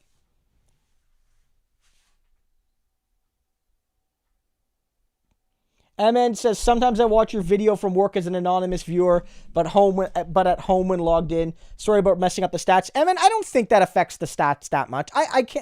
Maybe it does, but I can't imagine. The only thing I would think is that if you're watching the videos, say half my videos anonymously and half of them on your stream, on your account, you would get less of my videos recommended because it wouldn't track you watching the half of the videos, say, that you watch otherwise. But I don't think that would matter that much. I can't imagine. They still play ads and stuff on those other videos. But it might hide my content from you. So if that concerns you, just play the videos again on your main account. So somebody's asking me my opinion on the British royal family. Again, like my view is, look, and we've been talking about it. My view is that Canada should be a republic. But I don't see it necessarily from my perspective as the overriding decision we need to make. Like, from my perspective, it is not the main policy I'm concerned with. Like, I've told people this before. If I was elected prime minister and I had absolute power, and I could do whatever I want, I would make Canada a republic. Right? I would make Canada a republic. But if you had to ask me, okay, Christo, you have absolute power. Name me your priority list in which you will enact these things. It wouldn't be in my top 10. Because we got more important things to do. We got indigenous people that don't got fucking water in Canada. We don't have dental care. We don't have pharmacare. We don't have eye care. We don't have free post-secondary education. We don't have good, we don't have a Green New Deal. We don't have good rail transit. We don't have good bus transit. Most cities lack sufficient public transit, within cities, let alone between them. And so for me, it's would I replace the monarchy? Yeah, I would. But I'm not one of these people that's my first priority is to make Canada a republic. Because fundamentally, as a socialist, as a leftist, it's I have an aversion to the anti-democratic philosophy that underpins a monarchy, which is that these people, by virtue of their blood, are better than us and can rule us. But on the other hand, I'm sort of whether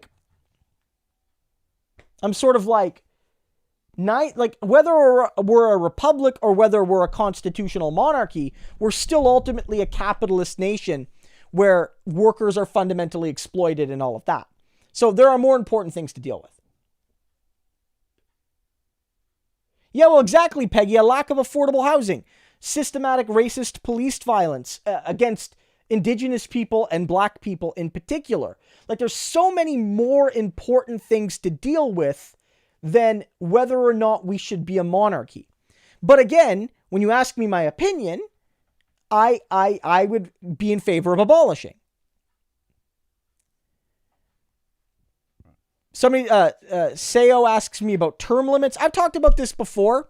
I am not in favor of term limits.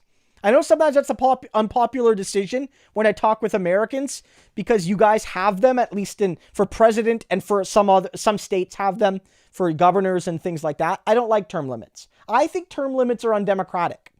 I really do. The term limit is when people don't want to vote for you anymore. That's the term limit. The United States places far too many restrictions on who can run for what. For instance, under the American system, you have to be 35 to run for president. Why? Why the fuck do you have to be 35? Why?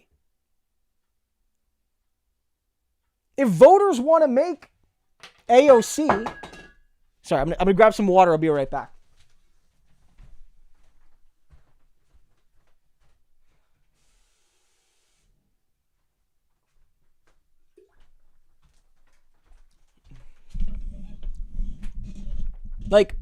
If voters want to make AOC or God forbid Madison Cawthorn or whatever president, and they can get the votes, why not? Why not? Why is it that in a country where everyone is supposedly created equal, you can't run for president because you're too young?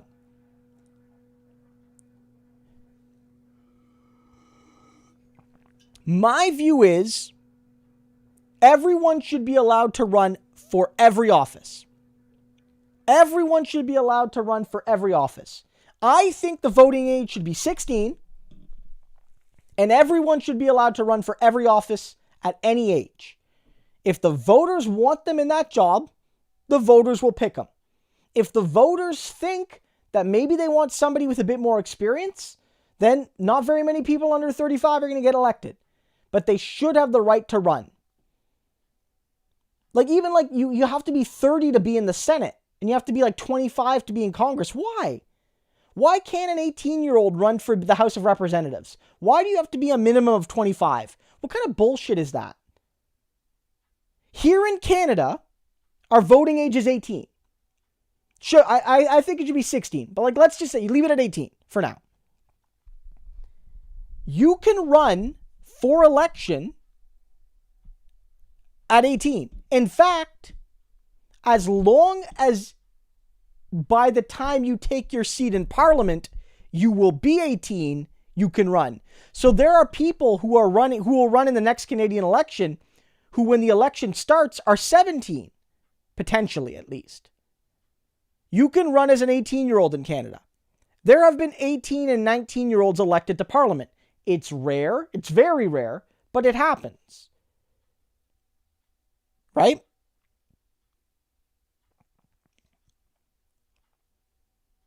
Right? That's my view. There's no good reason to restrict who you can vote for. Every citizen should be able to vote. Another one. Again, stupid rule again. Sorry for my American friends here. But your constitution banning immigrants from being president is fucking stupid. It's stupid. I know I'm getting heated right now. I'm hot. It's stupid, guys. It's stupid. 100%. If your constitution says all people are created equal, and then a subset of your population by virtue of where they are born cannot hold your highest office, then your constitution is lying to itself. You should 100% be able to run for any office, no matter how little time you've been a citizen. I don't care if you've been a citizen for one day, then you can run for president. Why is it that Ilhan Omar can't run for president? Why isn't it that Schwarzenegger can't run for president? Other than like xenophobia and bullshit rules.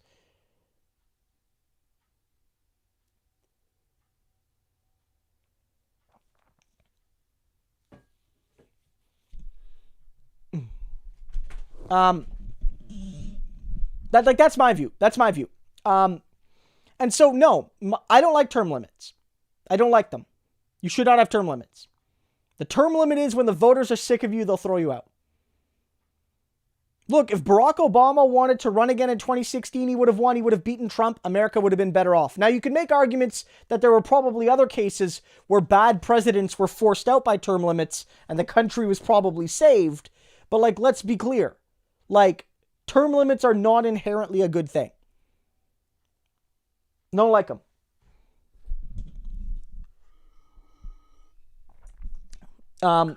Somebody was...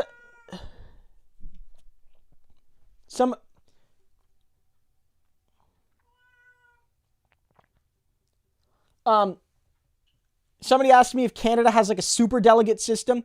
No, but the Canadian system is nothing like the American system. Being a member of a party in Canada is much more deliberative than being a member of a political party in the States. To be a member, especially of the big two, all you really have to do is just declare yourself a member. And you're a registered Democrat or you're a registered Republican or whatever.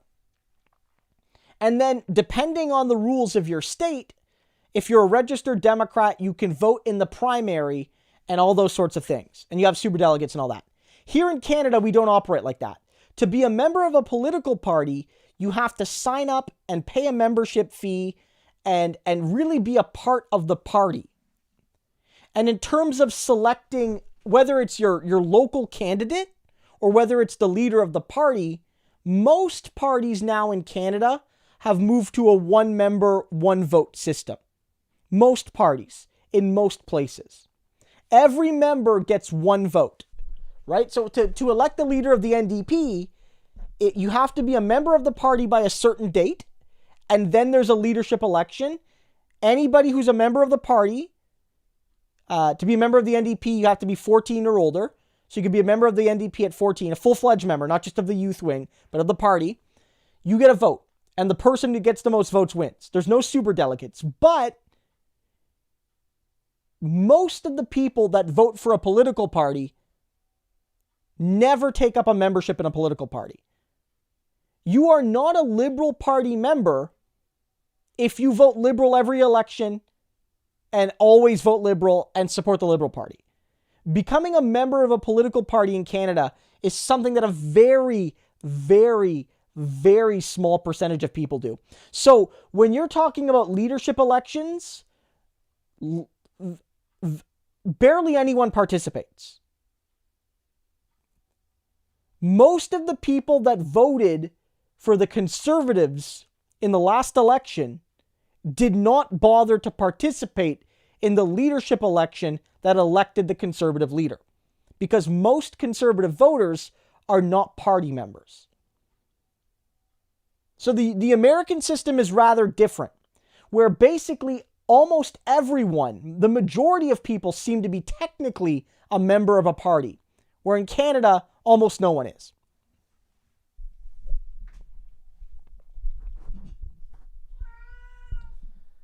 Oh, everyone's talking about Smokey. Dan said, "This is Smokey." Yeah, I like that little emoji. Although, guys, we know Smokey has like a white, dark, like a charcoal type color, which is why we call him Smokey. That's more of like a tabby.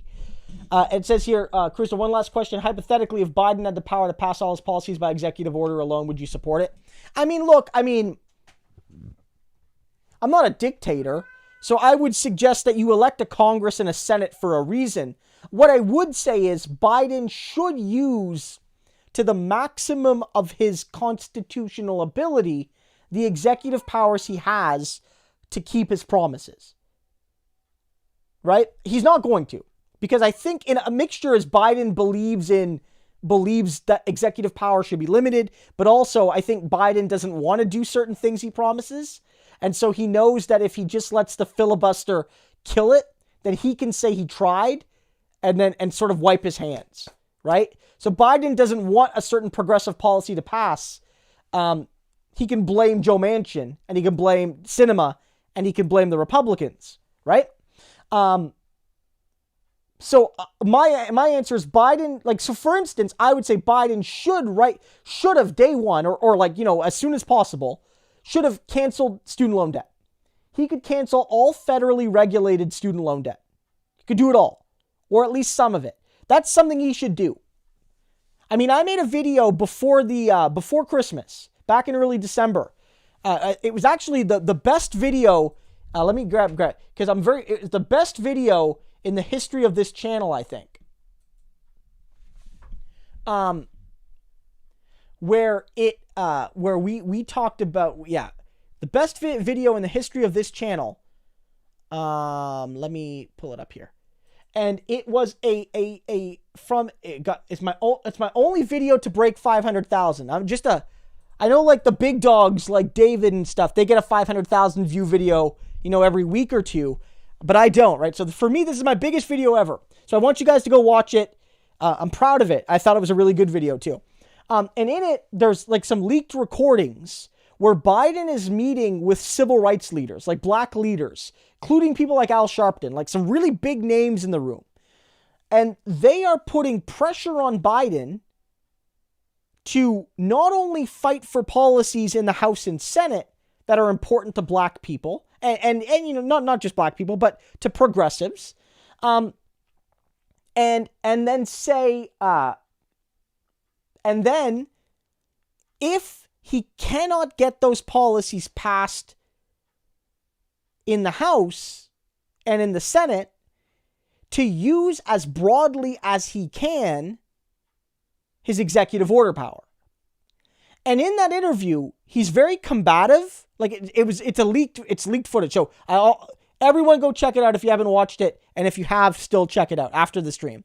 But he basically argues in it, and I think it's important to go watch it again because you could see how he approaches executive orders. He says, I don't think I can do a lot of things by executive order. So there's a mixture of Biden, I think, using his lack of power as an excuse, but maybe also he's not as willing to push the boundaries like Trump was. And so that's an issue. Biden is not using all the power he has. I get it. There are certain, like, for example, a $15 minimum wage. You can't do that via executive order.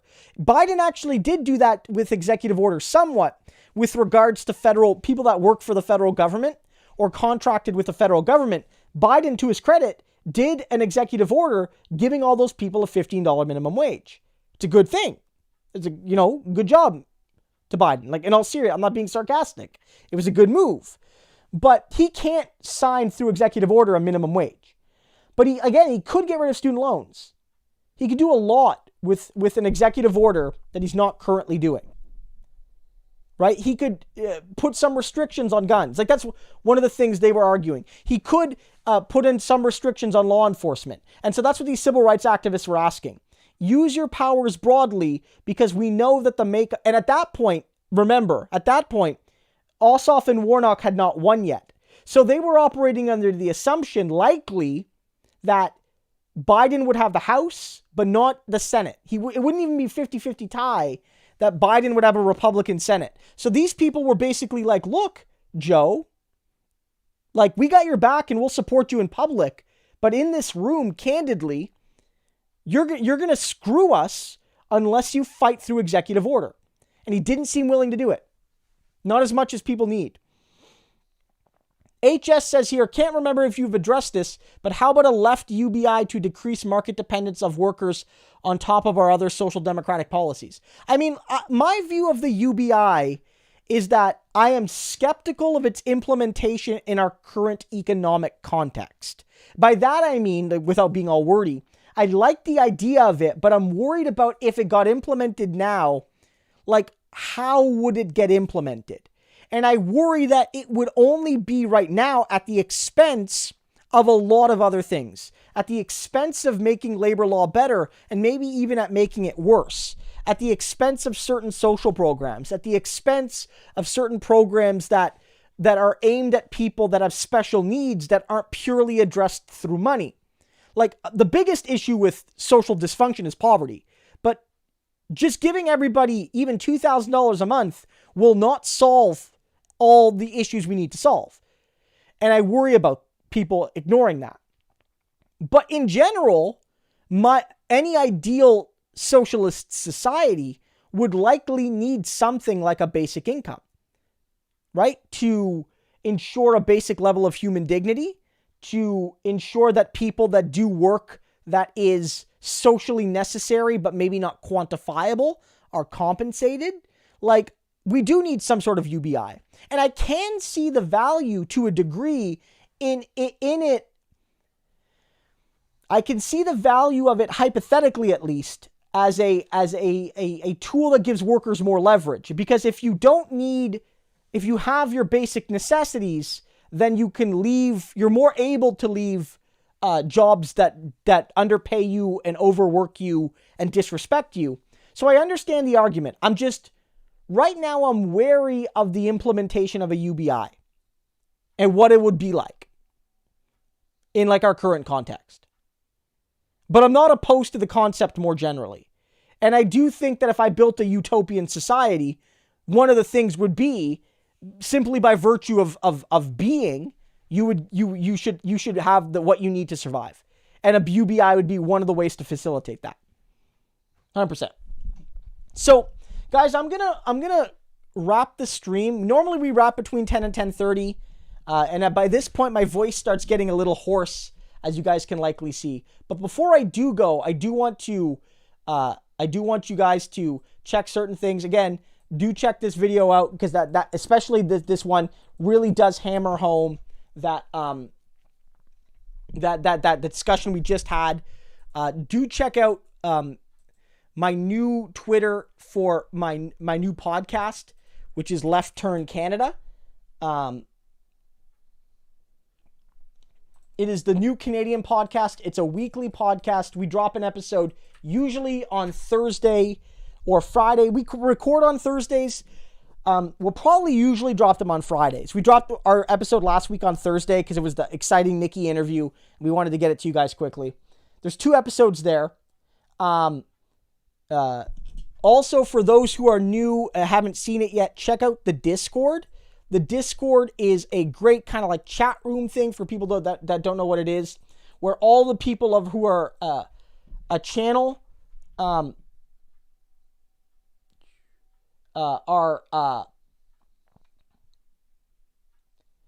the people in the channel are fans of the show. It's a great place to chat. It's also something that where I put I let you guys know if I put a video up, because sometimes people don't get notifications. So definitely check.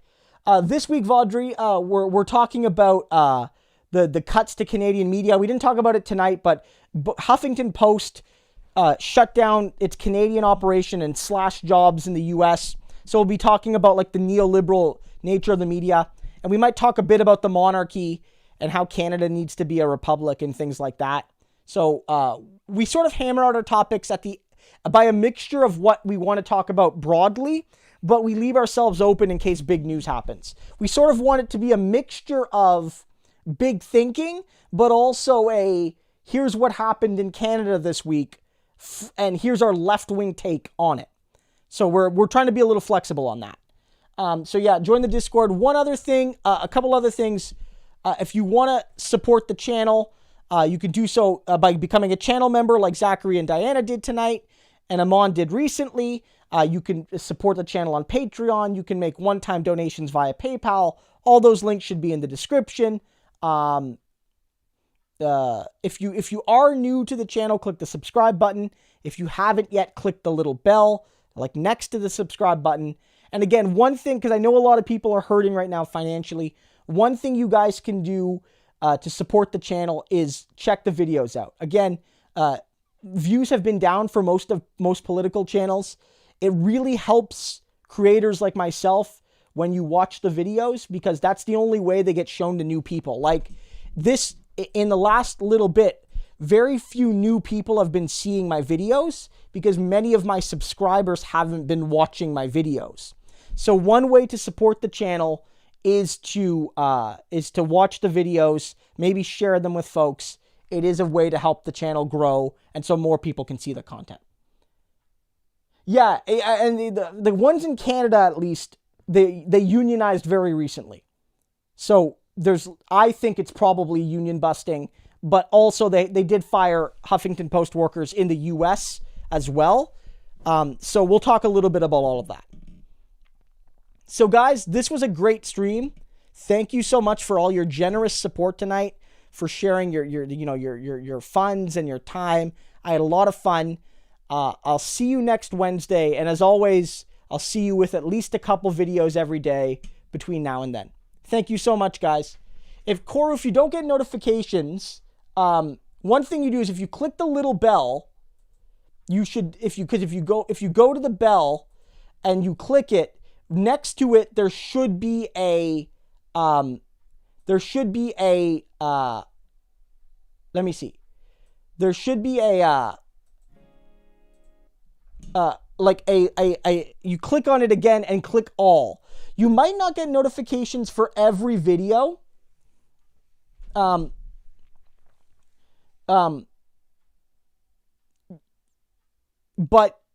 because if I post more than 3 in 24 hours, you don't get notifications, but you should do that. In terms of leave comments help as well. You know what I mean? But if you're active in the Discord, you'll check that out, and see that. That's one thing that you guys can do to help. And even if at the end of the day, if you're just like, I didn't see notifications, I post videos every day. It's helpful to the channel if you just pop in and check out what I made that day. So guys, thank you so much. Have a good one. Oh, if you don't get any for any stream or for any videos, Koru, I'm not sure about that. If you're not getting notifications for Beyond Me, it might have to do with like your phone settings. If your phone settings have changed, maybe YouTube, you've turned off notifications. But that's like, I'm not an expert on that. So guys, I will see you soon. Have a good one. Thank you so much. And have a great week.